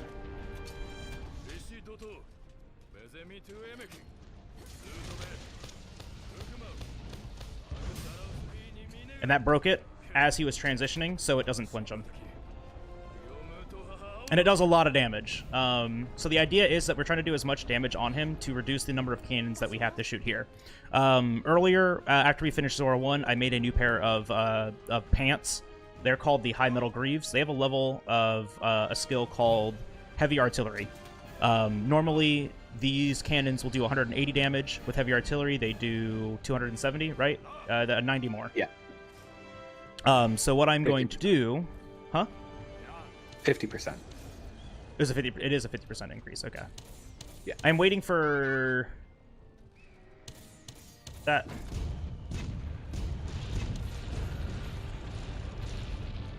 Good. So that's an early cannon. I'm shooting that during a step and hitting an area that he can't flinch with. It's risky, but it's an extra cannon that we shoot a little bit earlier. We're trying to get this in under 5 cannons. So that was the first. And then if I just have to shoot all of these once, and then the gigantic spear thing called the Dragonator, then that'll be perfect.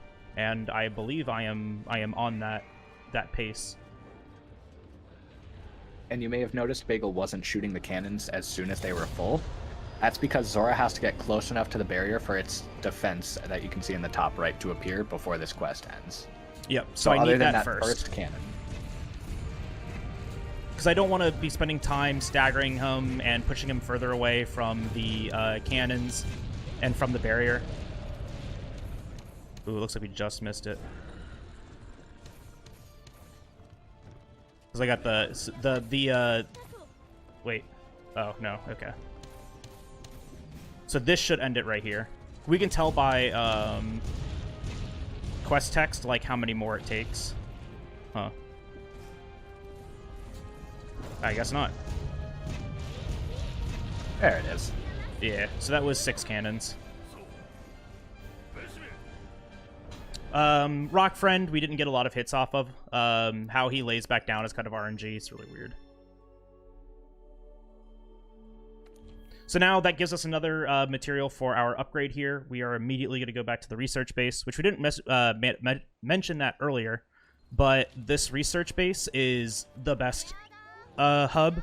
Astera is really cool to look at, and I absolutely love it, but this area is just so much faster because everything that we need is right here. Look how fast that upgrade is. It's insane. So restocking on trap tools right there. And then we are going to go on an expedition. But first we're going to buy a piece of equipment here called the Power Charm. Power Charm is an item that we have to keep in our inventory, and it gives us a flat increase to our damage. Just a small DPS buff. Once again, it's all these small ones put together that make a big difference. Yeah, Raven, that's what makes this run really cool, is because we do it with, like, bare minimum resources. With add-ons, with the Defender gear, it's kind of... It's definitely a different run, but it's a lot more consistent, which makes it a lot more fun to run. But without add-ons, it's still a really cool run to watch, but, you know, carding happens often. Which I usually say that I do donate per cart in a quest. So if a run ever gets upgraded to a no add-ons, I usually end up donating more. The last time I did this in a marathon setting, and it was a no add-ons, I ended up donating like $125 just from carding. Oh, I carded a lot.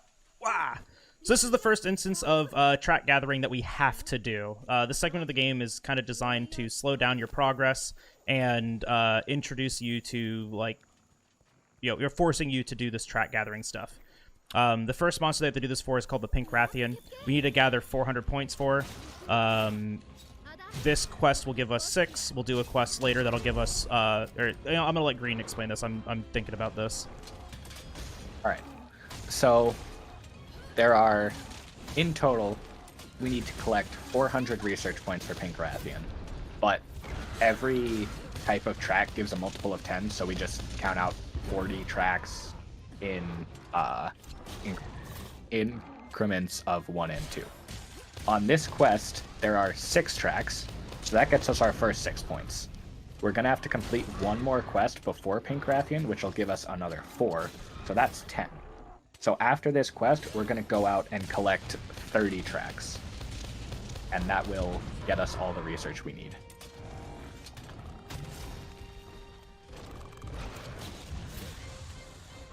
Yeah, very lucky with that.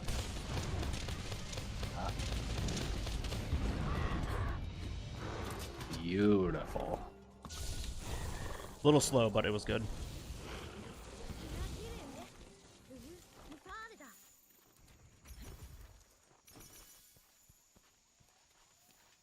Hey, Banshee.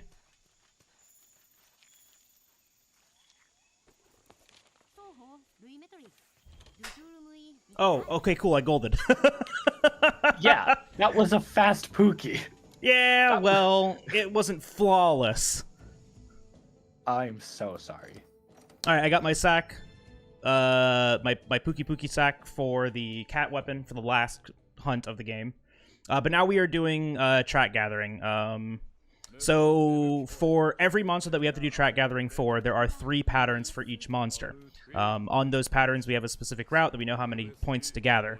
Pink Wrathion is the only one that we have to do twice because there is not enough to finish her research during the quest in one visit. But there are 3 patterns. Some are faster than others. Some have more points than others.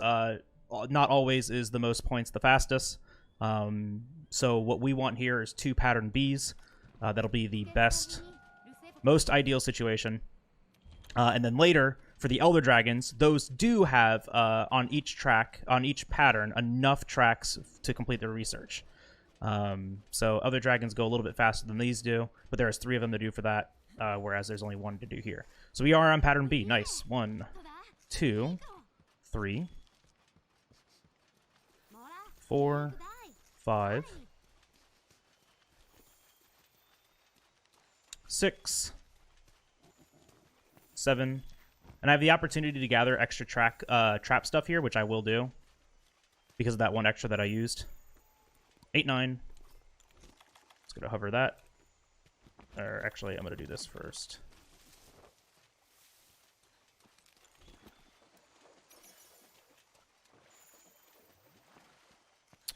10.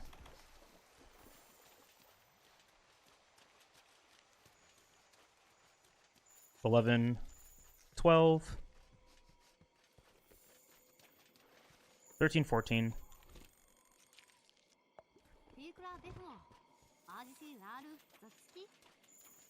15, 16, 17, 18. And then we're going to return to Camp 1, and instead of returning back to the base and loading a couple different times to do another one of these, we're going to do something a little bit different. Whoops, I just canceled right through that.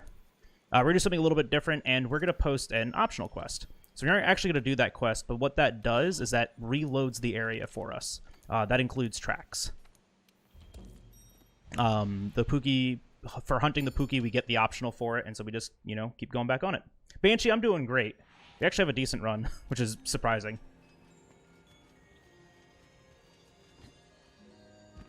So once again, we want a pattern B here. That would be ideal. A or B. And we get an A. Unfortunate. Now, pattern A does have 20 points on it, but Bagel already has 18, so he'll just stop after 12. And the unfortunate thing too is that with that 12, oh my gosh, with that with the 12 that we need from this one, the last 2 points are very far away from the first 10, which is just really unfortunate about this pattern. Getting 12 on this pattern is really slow. 1, 2, 3. Scallius, thank you so much for the raid. 4, 5. Everyone come on to the Scallius raid. How many is Jal Bagel and GreenSpeed Monster Hunter games here? 6, 7, 8. So sit back, relax, and enjoy the show. 9, 10. This is also a commentary speedrun, so if you have any questions, feel free to ask them. We love to answer questions. We love talking about this game. This is going to be my submission for an upcoming marathon. All right, so that's all 12 of those we need. I opened up the wrong menu. How's the speedrun going? Good. We're on a very good pace right now. We're on a good pace for high rank. Ideally, for this kind of run, if I'm going for a world record attempt, I am trying to stay on pace, plus or minus 15 seconds, up until track gathering. And then, you know, get all the rest of the time saves in the run.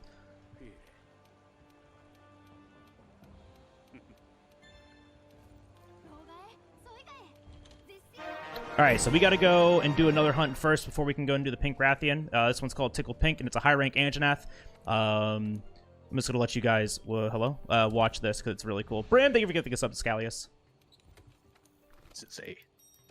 The beginning will look familiar, and then the end will be brand new.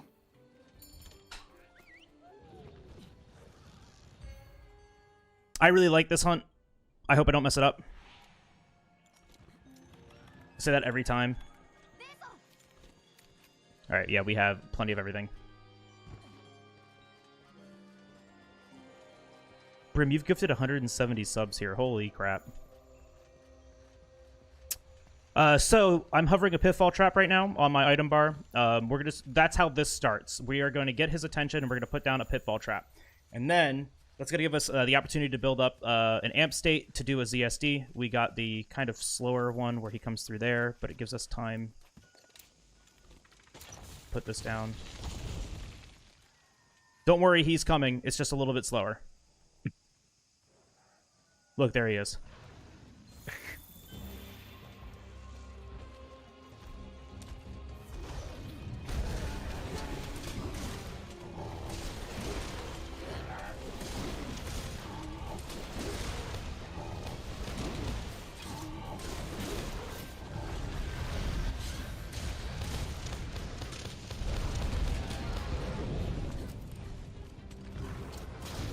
One, two.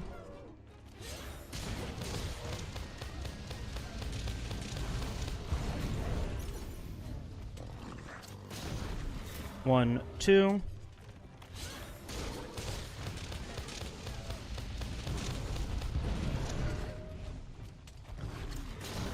One, two.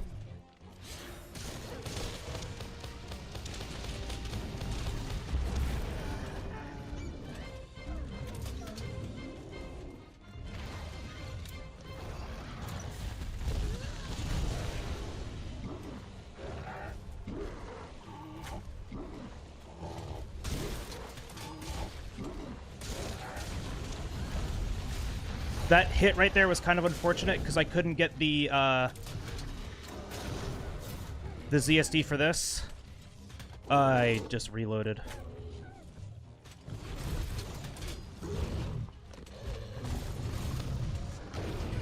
Oh my gosh, this ledge is ending me.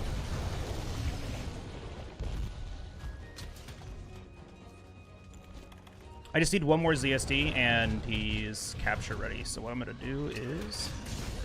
Man, he is not doing anything that I can capitalize on. Just literally hip checks and running at me. That is what we call awful RNG. Like, that was probably the worst fight RNG that I could possibly have there.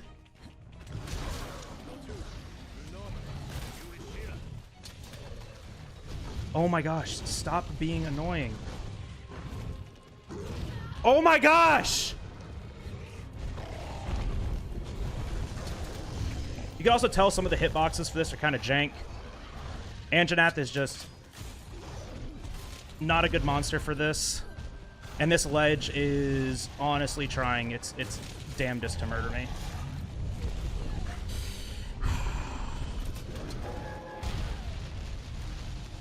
I have no words. I have literally no words. So getting hit once is what destroyed that script. I got hit once, and that destroyed that script. And then I just got tapped by very jank hitboxes from very bad AI for the entire time. And that's just how this game goes sometimes, where you can have an incredible pace and then cart.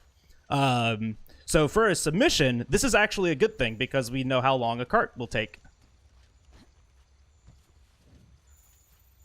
And that relieves a lot of stress for me because we were on world record pace and now we are not. Unfortunately, his head's not superheated anymore, so we can't get this knockdown. Can you stop doing probably the worst AI ever?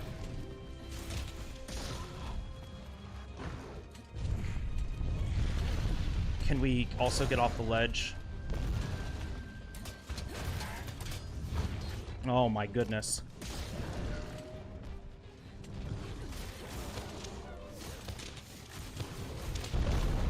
Yeah.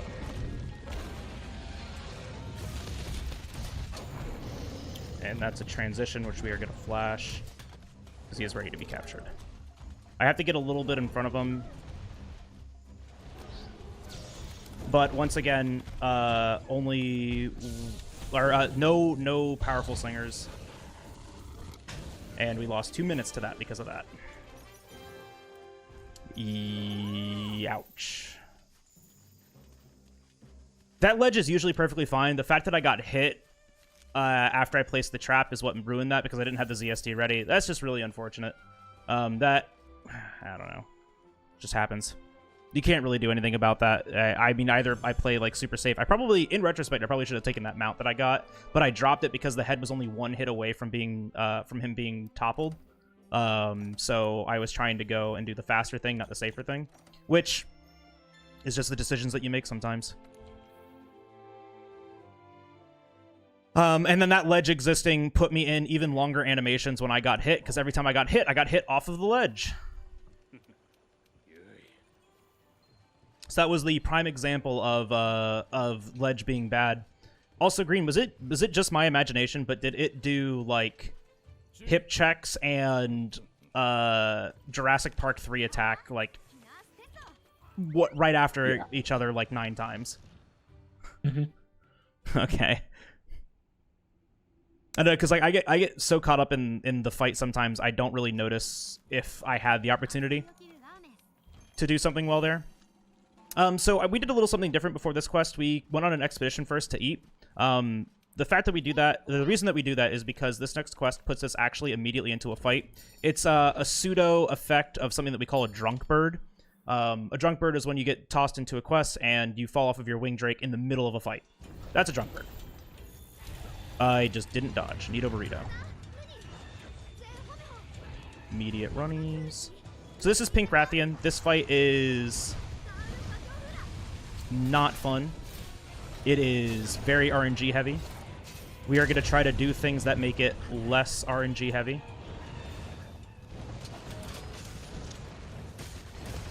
But there's not many safe ways to do this. Yes, the head flail.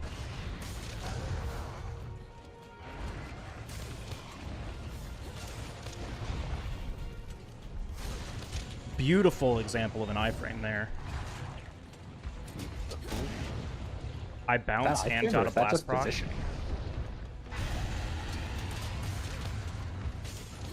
I really need that clogger that I'm not getting, but she's enraged, so I'm pulling her down.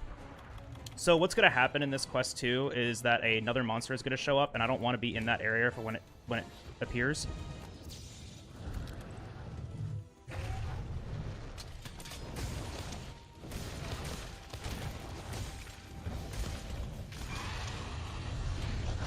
Bad AI.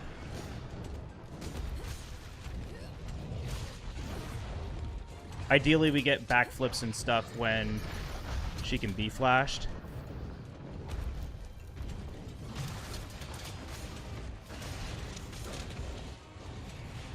But she is the biggest perpetrator of a little thing that we call runnies. Oh, I wanted that jump there so I could do an aerial reload. Uh-oh. Manual reload. I thought I had enough.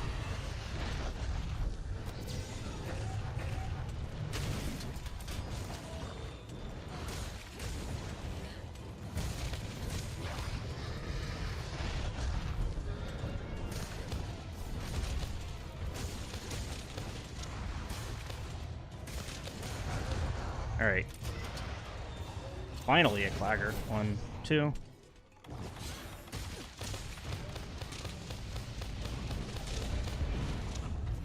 Runnies, this is not great because I'm stuck in that animation. So that's why finishing the ZSD is never good, because you get stuck in animations that you can't do anything. And runnies again.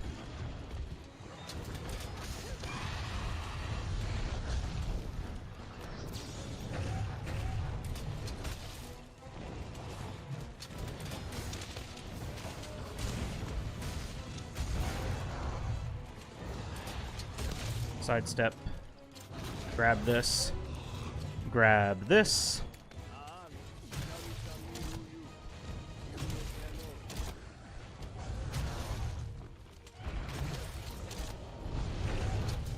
Nice. Good trip. Immediately into that. That was beautiful. Slow, but, you know, whatever. We lived. That's the important thing. Because of how sporadic her AI can be with the runnies attack, that has a hitbox that starts the animation begins. It can just immediately plow into you, and then if you dodge the wrong way, you get hit again. And it's a great way just to die by getting hit 3 times in a row. Because also, in this game, there's this cool little thing that happens called a stun. If you get hit too many times in a row, you enter a state where you can't move.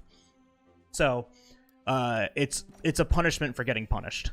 That was not a particularly good Pinkian, but not carding to Pinkian is the biggest, the biggest thing to work on. Like, just not carding to it is the thing that we're worried about. All right, so this is track gathering. So now there are 4 areas that we have to go to, 4 monsters that we have to gather tracks for. Each area we'll visit once, and we'll gather a set amount of tracks. That is 200 points. Like I said, 3 out of those 4 monsters have 3 different patterns. This one that we just got was pattern C, and I can tell that by the little blue flies that we got there at the very beginning. It's a really good tell for this, because the other 2 patterns start up top, and this one starts down here. Another way to do this is also doing them from Camp A, but it takes a little bit longer for some tracks, and it's faster for others. It's a very weird thing. Oh, hey, look, Goose. Runs blast. Oh, hey, look, it's also Toby Kitachi. Hey, so you know how big this map is? And all 3 monsters that are on the map are all in the same spot? This game's great. Just, like, perfect in every way. So that's 4 points. Oh, yeah. No, yeah, at least it didn't happen during the fight. Which really can't happen, but, you know, we're fine. Just kind of annoying, right? Because, like, you can just run through this so fast, but now you have to deal with that roar and having the Ghillie Mantle on and all sorts of this other stuff. But it is what it is. A lot of this game does a lot of, like, really weird stuff that is really annoying that I don't see the necessity to complain about. Because, I mean, it's there, right? It's part of the game. We got the extra. So we want 200 points at the end of this. We'll get 210 here because I grabbed an extra track. It loses literally 0 time grabbing it. You know, it's sometimes it's covered by another track, so it's hard to grab, or the prompt doesn't come up. So the fact that there is an extra track on here is actually really nice. So we'll go back to Camp 1 and gather the last 8 tracks here, and then we'll go on to the next area. I don't have to count these because I just know how many there are. Usually I count on Pinkian just to make sure I don't make the mistake, since we have to visit there twice. But this one, it's the exact same way, the exact same time. It's just whichever pattern it is different. And as long as we know all of the patterns, which I always find that this is the most common one. Like, I feel like I get pattern C just like all the time. Yeah. I don't complain. This is my favorite one. Yeah, same. All right, we go on to the next. Hello, Gig. Gig. Loot Pinata. Sorry, I forgot to say it, but thank you for that follow. I like the username. So we could check right here. 210 points. If other things happen in the quest, like we spot a new monster, or we grab an extra track by accident, or somehow like a part breaks or something like that, and that number changes, it can kind of throw you off a little bit. But knowing what happens in the quest and why you got those research points, which usually appears on the right, is really important to just keeping yourself on track and using that as a way to check. Talus, thank you for that posture check. That cracked my back real good, like. And Seafood, I will get that hydrate here in a moment.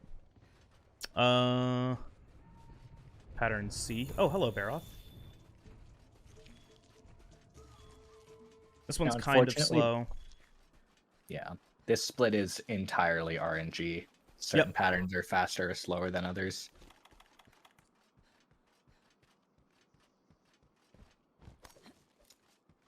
Yeah, of course. Comparing the absolute fastest track combination to the absolute slowest, you can lose up to 1 minute and 40 seconds. Didn't forget that one that time. Yeah. Forgot it last time. But yeah, this pattern's really slow. I want to reroute it because I think the way that I'm doing it, this was just like my first attempt at routing it. The way that I'm doing it looks cool, but I think it's a lot slower than what it should be.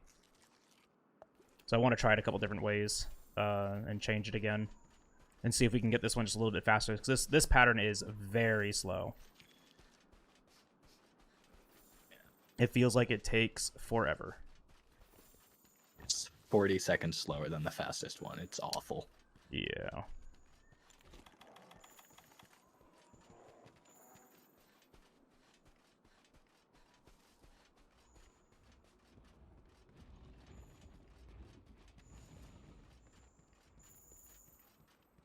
$15, $16, $17, $18, and then $19, $20. And also track gathering changes too, depending on which one we're doing. Specifically, like if we're doing, if I'm doing like a sharp percent, I do more gathering during this section because it's just easier and smarter to do, especially because we have a nearly empty inventory.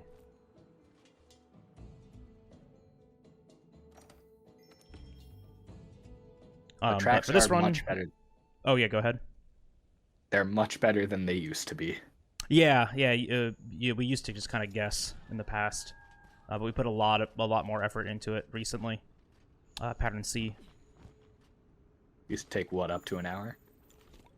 It used to take about 45 minutes. It could go a lot longer if you just like weren't good at doing it. Did I miss one? No. 2, 4, 5, 6. Yeah, okay, we're good. 7, 8.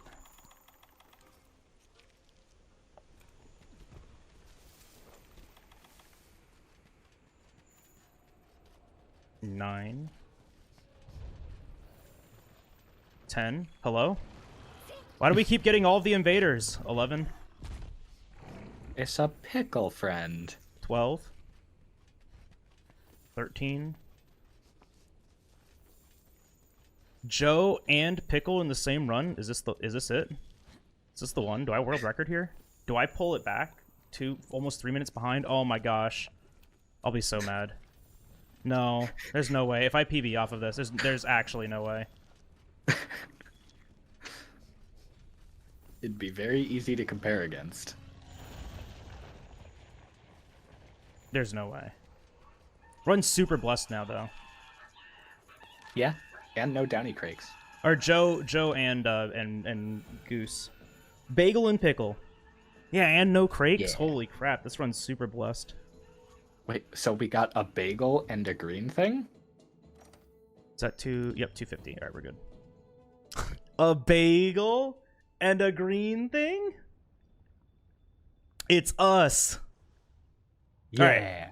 Do you want to talk about Elder's Recess? You really like talking about this one. I love this. This is my favorite segment of the run.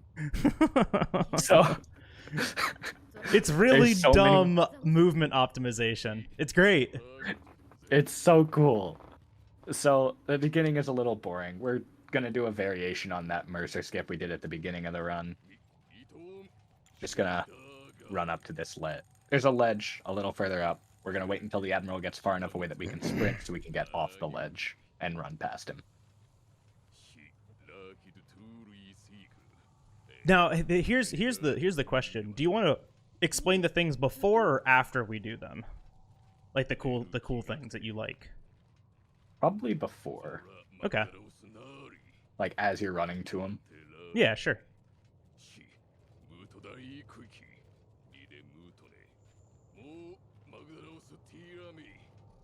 So once we get far enough away from the Admiral here, it's his name, we're able to run. As long as we stay away from him, we can run past him and skip this entire walking sequence. This walking sequence is like 30 seconds. It's crazy. It's a lot. Yo, gun.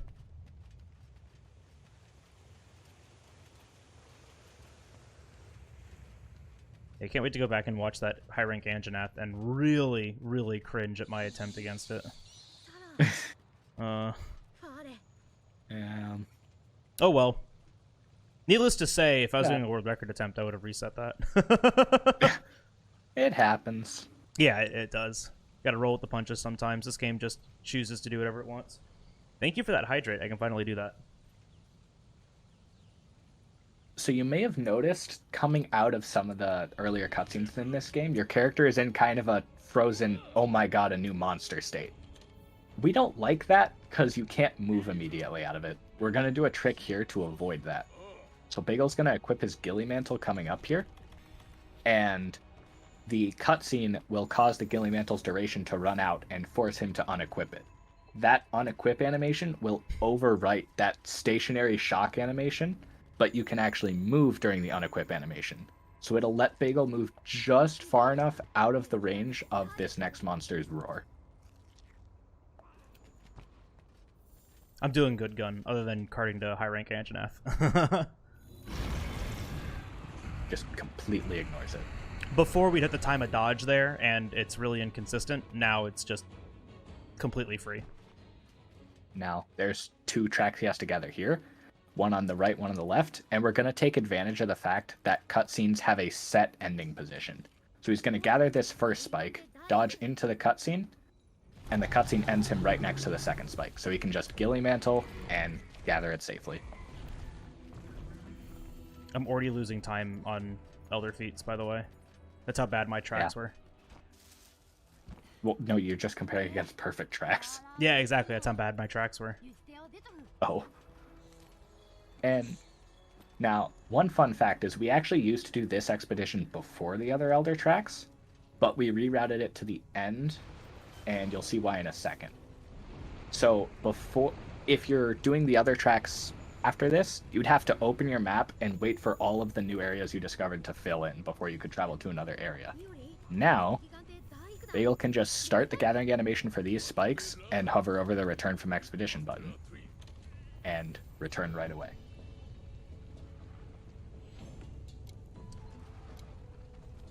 So comparing against perfect tracks, which is what I got at my PB last time, I lost 46 seconds. So that's just how much RNG is associated with track gathering. It is insane. You can theoretically lose a run just to tracks, because that also wasn't the worst that we could have done. So at the very beginning of the run, I mentioned 14 weapons from 15 weapon categories, and I did mention that this was a multi-weapon speedrun. We're about to change our weapon. Right before Nergigante, we switch over to... Oh, whoops, I don't mean to talk to you again. We switch to Sword and Shield. So Sword and Shield is an amazing weapon. It is a very cool weapon. It has an attack called Perfect Rush. We call it PR. That attack has an animation that likes to end like perfectly in sync with a lot of different types of statuses. So it makes it, you know, it makes it really good. I can't articulate this well because I'm focusing on this. Whoops, I did not mean to click that. We're going to downgrade our switch axe. Yeah, sure. So, it's a similar vein to counting out the 1-2 to chain cloggers together with switch axe. but Sword and Shield has the ability to do that on non-clogger animations. So primarily on topples, but even some just normal monster attacks are a big enough opening for Sword and Shield to do its PR, land the strong hit of it, and often lead into a clogger, which then leads into another PR.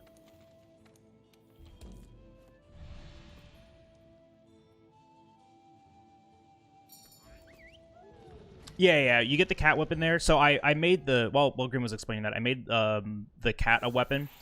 So he hasn't been joining us on any of these quests because of how monster AI works. Because there's two things that the monster can target. The AI switches between us and the cat, which can sometimes result in the monster like running to the other side of the map, or just not attacking us, which makes it a lot more harder to predict. The cat just makes this a lot more inconsistent. But we're actually going to use the cat on the last fight, just because of how we do the fight and how much damage the poison actually does. It's actually insane how much damage poison does in the last fight. So we bring the cat with us, and we bring the poison weapon. The other reason we bring the cat too is that he has a tool that he carries with him called a Vigor Wasp. It's an AoE heal. He can just come up to us and drop some healing powder on us, and we heal for a lot. In the last fight, the ground is lava, and we don't deal with that. This is Nergigante. I'm going to be baiting out some attacks here and doing some wall bangs. So the first wall bang is going to give me the chance to tenderize the head. That's a mechanic that we just haven't used yet until now. Tenderizing does two things. It softens the part, changing the hit zone, making it better. And for a light weapon, it drops a powerful slinger ammo. In this case, Thorn Pod. So Thorn Pod was what we used on Geratotus to create a KO. Here we're going to do the same thing. This is that perfect rush that we were talking about. So that's going to put him into Enrage Threshold. We're going to backstep that. And get this stagger, and then a KO. 1, 2, 3.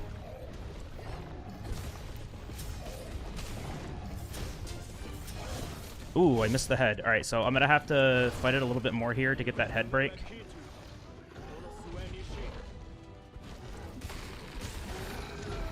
One, 2, 3, 4. And similar vein to Switch Axe on the cloggers, he's just counting it out so his PR lands as the animation finishes.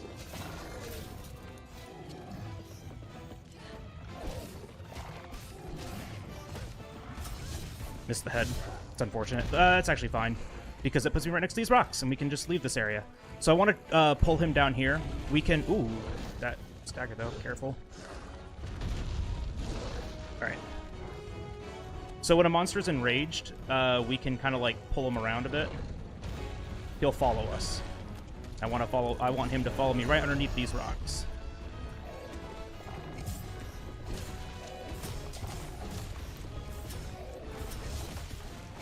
A little too early on that, and I didn't dodge that. Yeah, Green, can you explain spike mechanics? Yes. So you may notice Nergigante has a lot of white spikes on him right now. Left unchecked, they'll eventually turn black and become a very bad hit zone. But while they're white like that, yeah.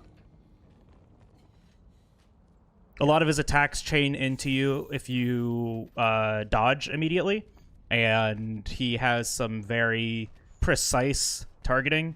If I was smart, I thought he was going to do something different there, which is why I dodged as soon as I did. The lucky thing is that this is so close to where we fight him. The unlucky thing is that if, yeah, like Green, I'm going to let Green explain that now. Yeah. So like because I said, he got them. If you, it's kind of hard to see right now, but on his left arm, those spikes have turned black. So Bagel now has to be very careful not to hit those, because he will bounce off and do little to no damage.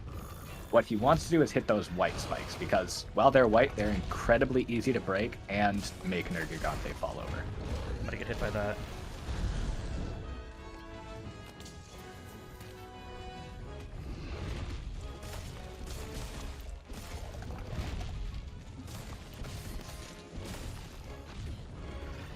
Ow.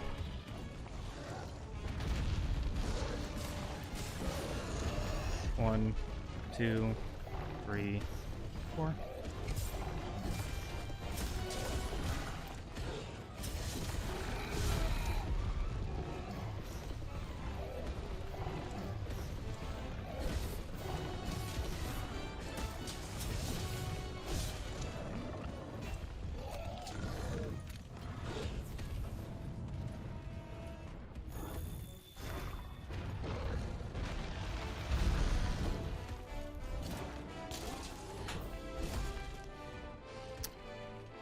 Alright, still on pace.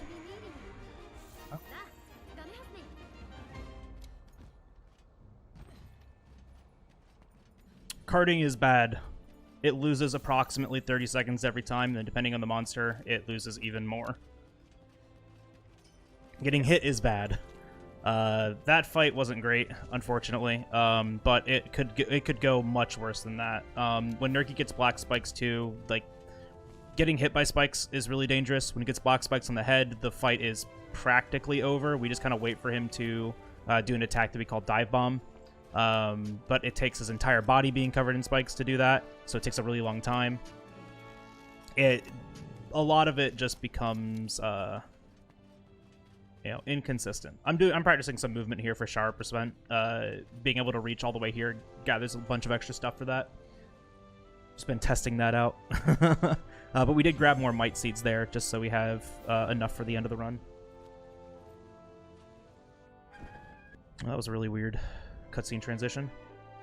Sub 5 is not great. That can be a low 4. Earlier in practice today, what did I get, a 415? Yes. So that was, it was still a good fight, just not the fastest that it can go. So the next 3 fights are fun. The next one is Kushala Daora. Similar to Nergigante, how his part breaks always result in a knockdown.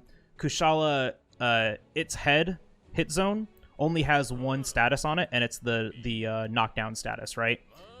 So hitting the head will not result in a clagger animation, which is really nice. That means we can do what's called a full headlock on it. And have the monster just never move and just continue to knock down as long as we time the endings of our PRs correctly and deal damage to areas correctly. We can over-damage the head, and that'll lose the lock. So my positioning and how I deal damage to him will be very important here. Other than that, just getting the beginning of the script started is really important and difficult. We do another upgrade here. Nergigante is the last upgrade material for the Defender weapon, and now we have literally the best weapon in the game for where we are at in the game right now.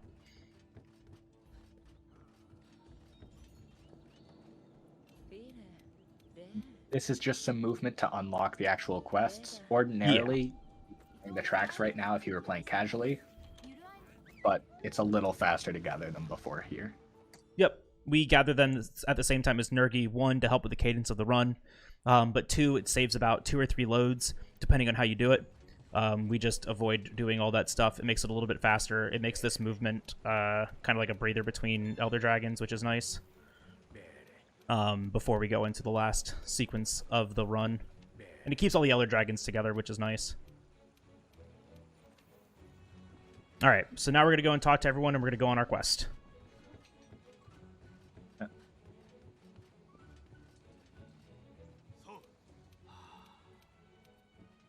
There's also a bunch of other equipment that we would get in here in a run that I wasn't as confident in. Like Vitality Mantle and Max Potions and stuff like that. We'd be getting them in this sequence too. But those are all safety things that we really don't need, that I really don't need. You know, just kind of based on my comfort with the game. But the nice thing is that there are safety strats to the game too, so people learning, you know, I always recommend to do that until you start getting really comfortable with the game and with the fights. Minor movement optimization there. He accepted the quest he was going to go on before talking to the final NPC, so he could depart immediately after talking to her. Yep, just small stuff that results in, you know, a couple second time saves. But we do those all over the place in this run, which is like really nice. The the key to a clean run is clean movement and clean gathering. After that, it's learning your fights. So most people, you know, when they start learning the game, they are learning all of the movement. And once that's down, their last thing is just getting good at the fights. And that's really the hardest part to the speedrun, is getting comfortable fighting, especially these Elder Dragons. Because you are fighting at a detriment, right? Like, we're only using 3 of the 5 defender pieces. We only have Divine Blessing 2 right now. A level of attack boost, like Heavy Artillery, which does nothing in the hunts for us. So it's not the comfiest thing, even with this quote-unquote OP gear, you know? Alright, I'm gonna be quiet for this.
I don't like my position next to this wall, because his head can just go inside of it.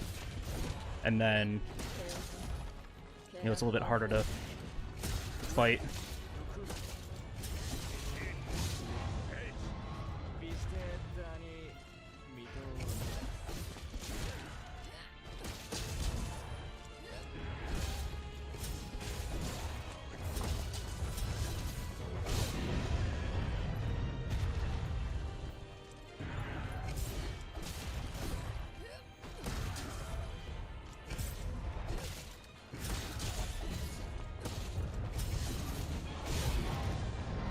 I'm literally fighting this ledge and not even the monster. Cool! He's just underground.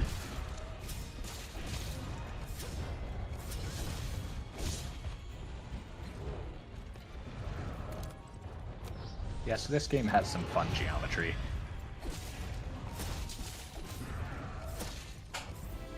That was a very good Windy. I almost called him a Teostra. Very good Kushala Dora. I had to fight the camera and that ledge literally the entire time. I am very impressed with myself that I was able to do that. The targeting system that I use is character dependent, not camera dependent, so I have to, like, adjust if my camera isn't immediately behind the player, which for one of those it wasn't. I had to change a lot of timing because of that ledge and how I interact with it. Like, that was just really good, you know, micro correction to keep that. Ideally, that last PR that would have hit would have obviously resulted in a knockdown, but it didn't need to because he was retreating. Turd, thank you so much for that 11 months of Prime Gaming. I appreciate you. All in all, Bagel, solid Windy. Bagel makes it look easy, but even just that backwards difficult jump he does to start the PR is 3 very tight inputs in a very tight window. Yep. It's... Oh, 3, yeah, and then a 4th. Yeah. Alright, Teostra. This fight sucks. Green, why does this fight suck? So, unlike Kushala, Teostra can clogger. So, on Teostra, you have to alternate between head topples and cloggers. You can combo a clogger into a head topple, but unless you have near perfect positioning and near frame perfect timing, it's RNG whether or not you get it. The attack that he does after the Clagger can make or break whether or not you can keep the lock. And the lock is really important because if the monster is moving, A, it's fighting us, and B, it's not being damaged. So just like Kushala, how it didn't move, and that was a very fast fight. These are end level You know, this is like the end of the run. These are the hard monsters. We have to do this to them to do them fast. And it's a lot of positioning and planning and timing. Just trying to figure out how do we get into the lock as fast as possible, and then how do we maintain the lock after that. If we lose it, what do we need to do to get it back? Teostra, it's hard to keep a perfect lock, so we'll probably lose it a couple of times, which results in just a couple of slaps with the sword. But ultimately, you know, surviving is faster than carding, so I need to play a little bit safer here. I'm usually incredibly greedy with these fights because I want to go fast. So I'll have to make some course corrections, you know, here or there, just to make sure I don't do something dumb. But the beginning of this is neat. Yeah, I'll let you describe that. Too soon. He will be starting with Fire a Aura, mount, which is a mechanic we haven't shown off yet. But he's going to start the fight by hitting Teostra 3 times with the claw to force it to enrage. This will cause it to roar, which will give him an opening to do an aerial attack, which will lead into this mount. Now he just has to cause it to flinch a few times, which he'll do with his Slinger ammo. And then it'll fall out of the sky and give him an opening for damage. Now, because this... So, Teostra has 2 forms. He has Blast Aura and Fire Aura. Fire Aura makes doing this a lot harder because Fire Aura is immune to the Slinger Burst. So, I have to time my Slinger there to make sure that it connects with the head when the Fire Aura isn't overlapping it.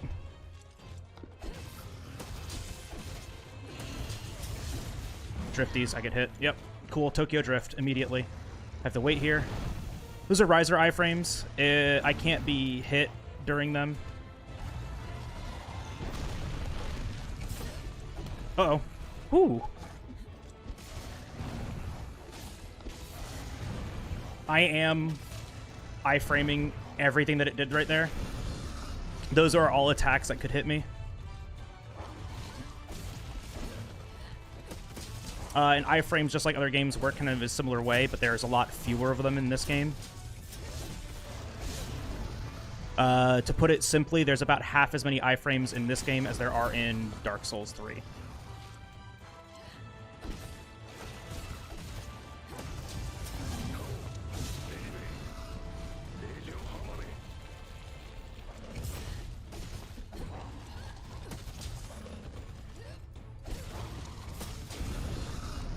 So that's a KO in the middle of this. That's fine. It's kind of scripted. It's just kind of weird when you get it. So you just have to adjust to it.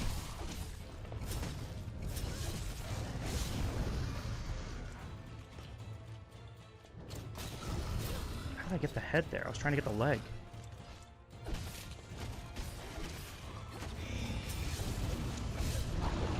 So none of that went into the head, so I have to be very careful here.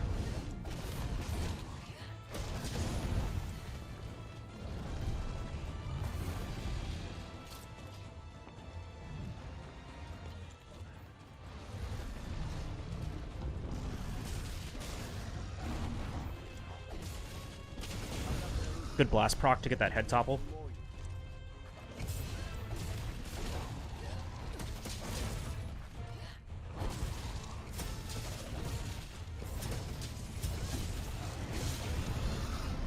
So that horn break he just got means it is at or below 30%.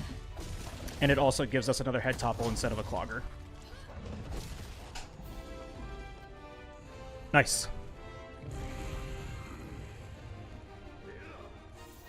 Let's see if I can make these Might Seeds.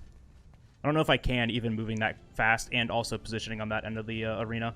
So something that didn't get displayed, which is really good because it only gets shown if, you know, you do poorly, is the arena has like an attack that it can use against you. It can explode. The ground just explodes. It's awful. It only happens when Teostra attacks the ground. So in fire mode, it actually doesn't happen as often because in blast mode, when he leaves little blast blights around, those can actually trigger it too.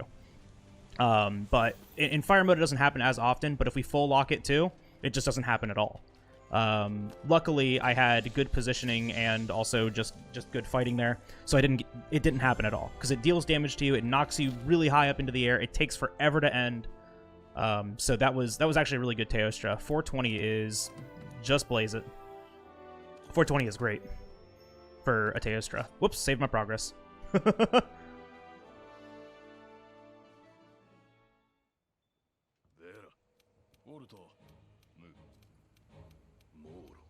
All right, do you want to talk about Stinky while I do this? Sure.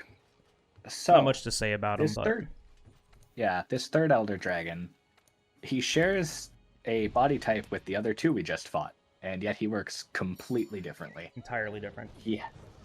He doesn't topple from. He has one topple from the head, and after that he doesn't. And he actually topples from damaging his legs, but only once per leg. In addition, some of his attacks, and sometimes just existing near him, will give you a status called, or breaking apart, will cause a status called Miasma, which cuts your health in half. It's called Effluvia. The skill to stop it is called Miasma. Oh. Yeah, it's called Effluvia. It cuts your health in half. Yeah. And he does enough damage that almost everything he does will one-shot you at that point. So you have to decide, do I stop attacking and heal, or do I play greedy and try to get more damage in? There is not an instance where it doesn't happen. So I am always prepared to deal with that. I have an item on me called a Nullberry. I've gathered a few of them to combat this. Cool! I got that, which I guess is okay, because I also dodged the roar like an absolute just cool person. Can we not? Come on. I'm trying to get him to do some AI here. This is the one I wanted.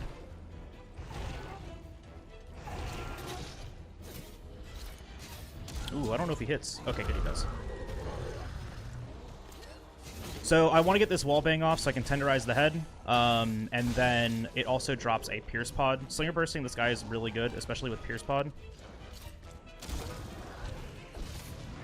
Oh, that was a roar. I could have taken advantage of that.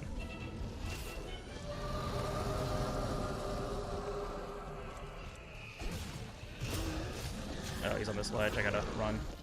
So this attack is either really good or really bad. When he's on a ledge, it's really bad because you see how it goes under the ground and you just can't see it?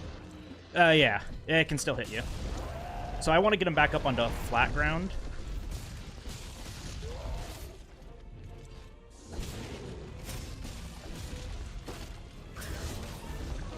Punch him out of that? Uh-oh. We're gonna take advantage of this slope here and slide down it so we can move fast. But I can tell by like how his body is flailing around when I can start running at him again. This is a long... So that's Effluvia, so I need to be very careful here, because his next attack can kill me. Which I'm just like standing perfectly in the middle of.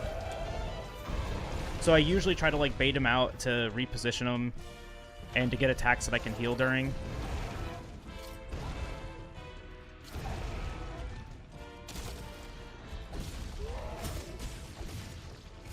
But you'll see mostly I'm attacking his chest. It's because I want to save part breaks for when he's not in other attacks. Oop, I didn't back up. Be careful here. Now, these small monsters are just always here to get in the way, but during knockdowns against Valhazak, they'll attack him and inflict a status called Paralysis. Also getting really bad RNG. I just need him to not move. There we go. Look at that. I break apart, and I get rewarded with being poisoned.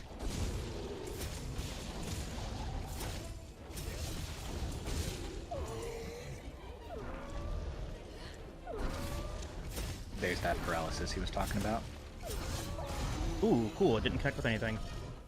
I need to get rid of that because this is the big suck.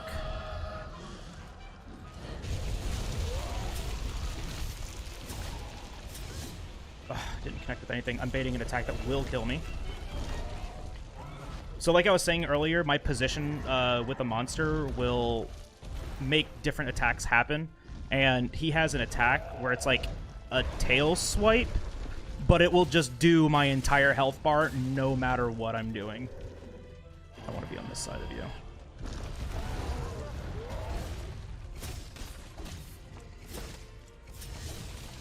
still got the arm.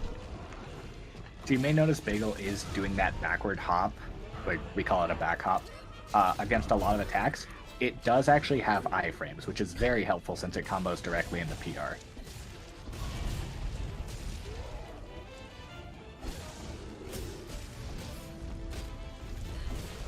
Uh-oh.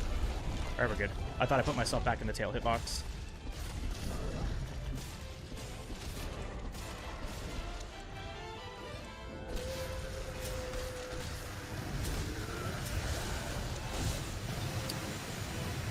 Unfortunate. I was trying to get a flinch so he didn't have the effluvia. Hey, I got the flinch so he doesn't have the effluvia.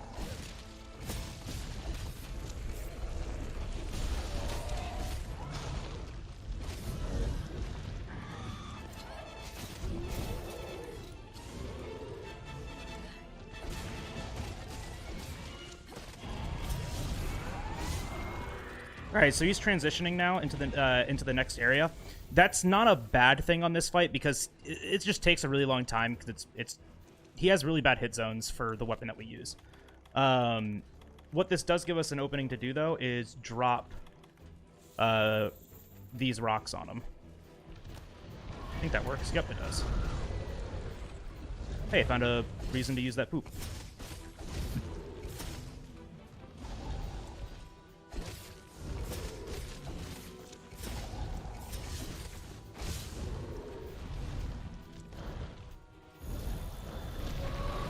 So I want to reposition myself so he's back underneath this one.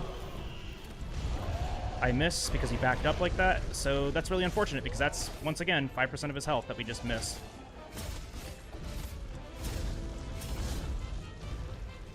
That kind of backstep that he does is really annoying.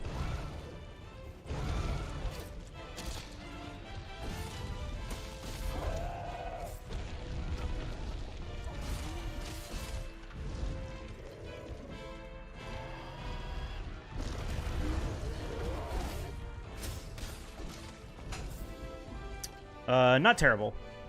If I hit that rock, it would have ended. That's still really good. Missing that, I got greedy there. I should have just waited till I knew I could hit it.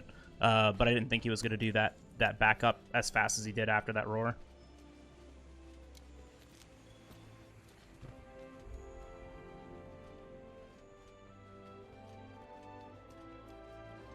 So all of this gathering, no, actually, you do need these mite seeds. Never mind. I need these mite seeds, yeah. I grabbed the flash bugs out of habit. It's for the extended category of this game. So a while ago, I was doing a lot of runs for Char percent, trying to optimize it and doing it. But back then, it was a 12-hour speedrun. Now it's only 9 because of the cutscene skip. Yes, it takes out 3 hours. And I don't know. I just keep doing that. But the mite seeds we actually do need there. Because I just didn't have that many left. Banjo, that wasn't Val. Just FYI. It wasn't a Val Hazak. Alright, last fight. Anti-blast Jewel. Could have used that. Oh wait, no, it was fire mode.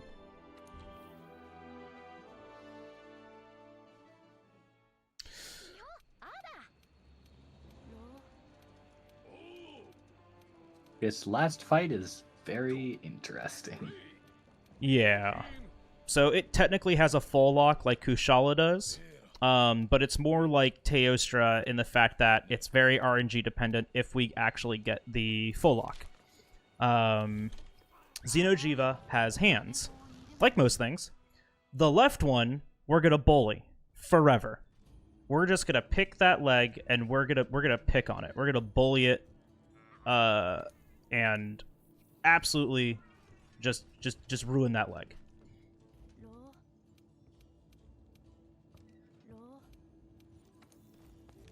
But it's cool little movement here. And I did really well in this earlier, so I'll be really upset if I do that well again. On a run that I'm 3 minutes behind on. And we do have the cat here for the poison, because while we're just attacking normally, the cat will poison it. Most of the time, you get 2 poisons off in this fight, which is a little over 10% of its health. It's big. Yeah. There's another way to get the poison status with how we're playing with poison smoke bombs, but a poison smoke bomb takes us not attacking to get it. So we can just kind of adjust to the RNG of the fight with having the cat here. And, okay, this one is not it. It's doing runnies at the cat. So this is one of the unfortunate things about having the cat, is that you can bait out AI against it. Like right now, it'll probably use a tail attack. Oh no, it's doing the swipe. Good, good, good. Because then I can get it to do runnies. But I'm trying to get it to get underneath this rock. Like that.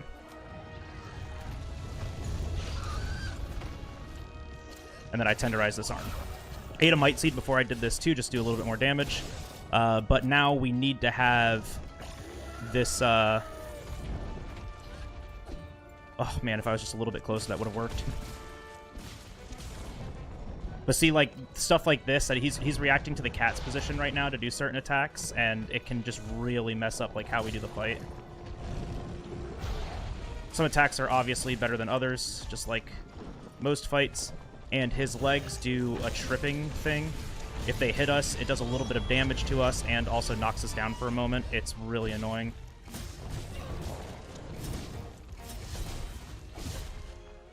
This next hit will break the arm. I was hoping to get it there with a Lucky Blast proc, but I didn't.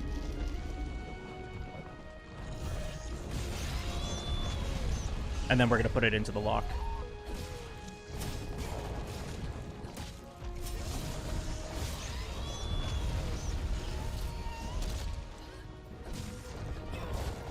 Right there, Bagel utilized a move called a Slinger Burst.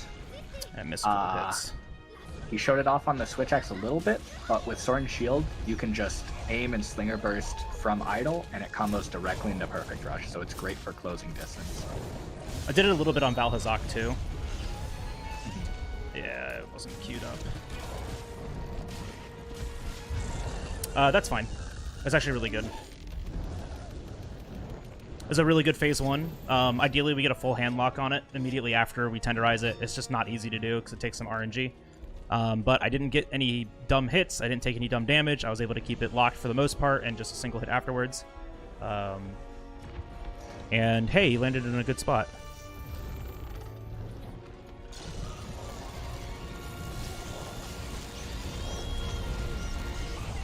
Oh!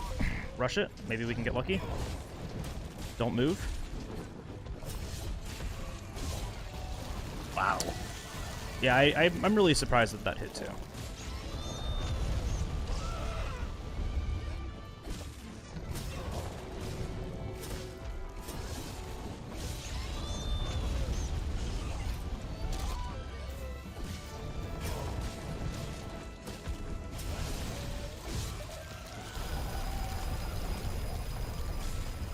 So there's what we were talking about with the lock being, unfortunately, RNG.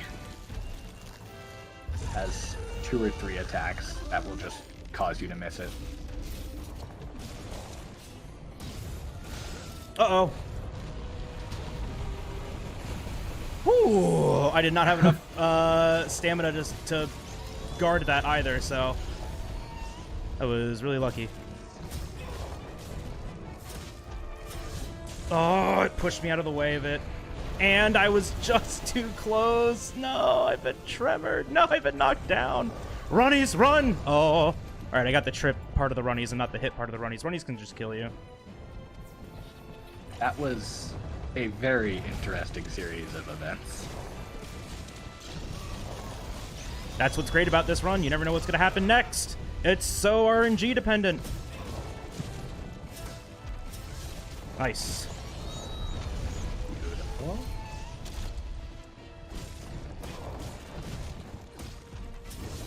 Nice.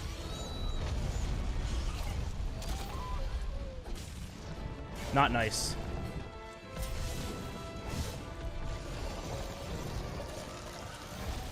I'm gonna heal here, and I'm gonna sharpen here.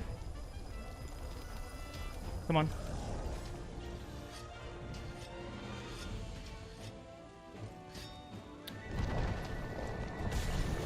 Uh-oh. So walls in this game are awful, because a monster can just run directly into a wall and then just kill you because his hitbox doesn't move out of you.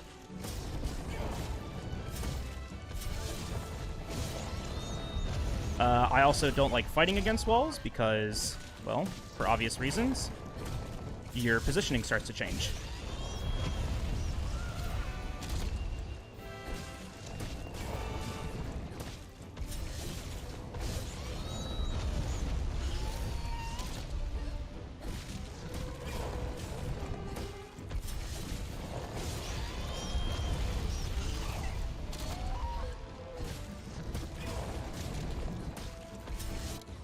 Holy crap. Beautiful. Absolutely beautiful. That last bit right there, 5:51, sub 6 is amazing time. Sub 6 is the goal.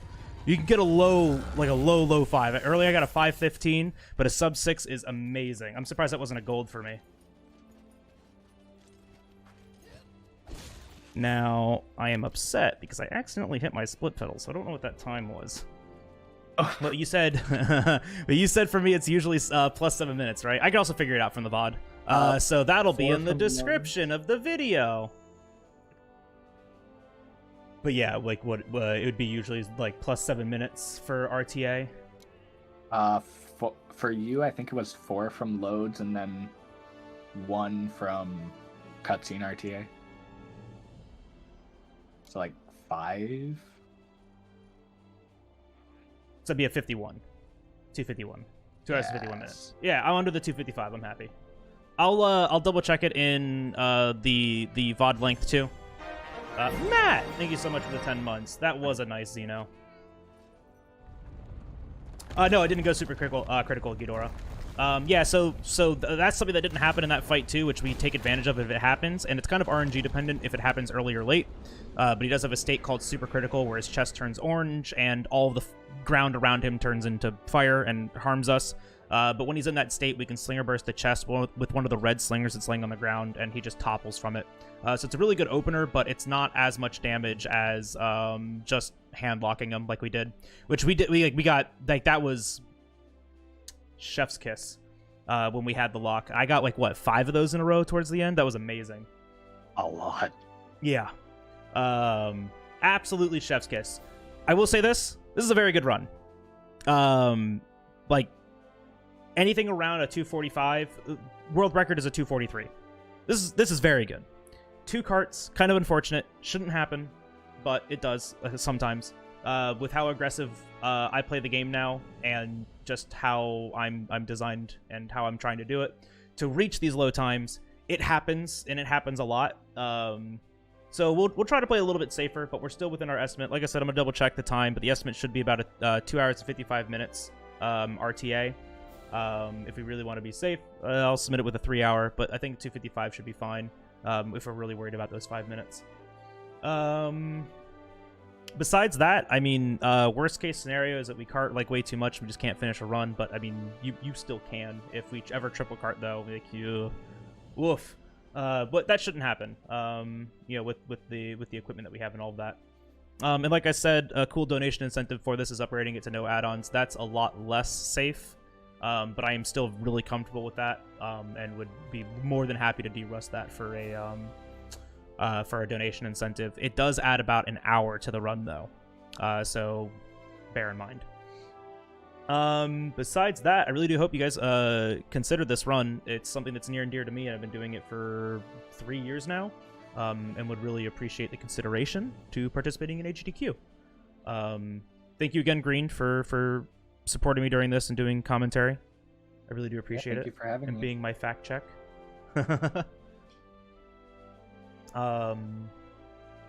Yeah. Oh, and yeah, Green's the current world record holder, so that's why he's doing commentary for me. We've been working on this run together for a while now. So yeah, that's pretty much it. So thank you very much, and I appreciate your consideration. I look forward to AGDQ this year. Bye bye.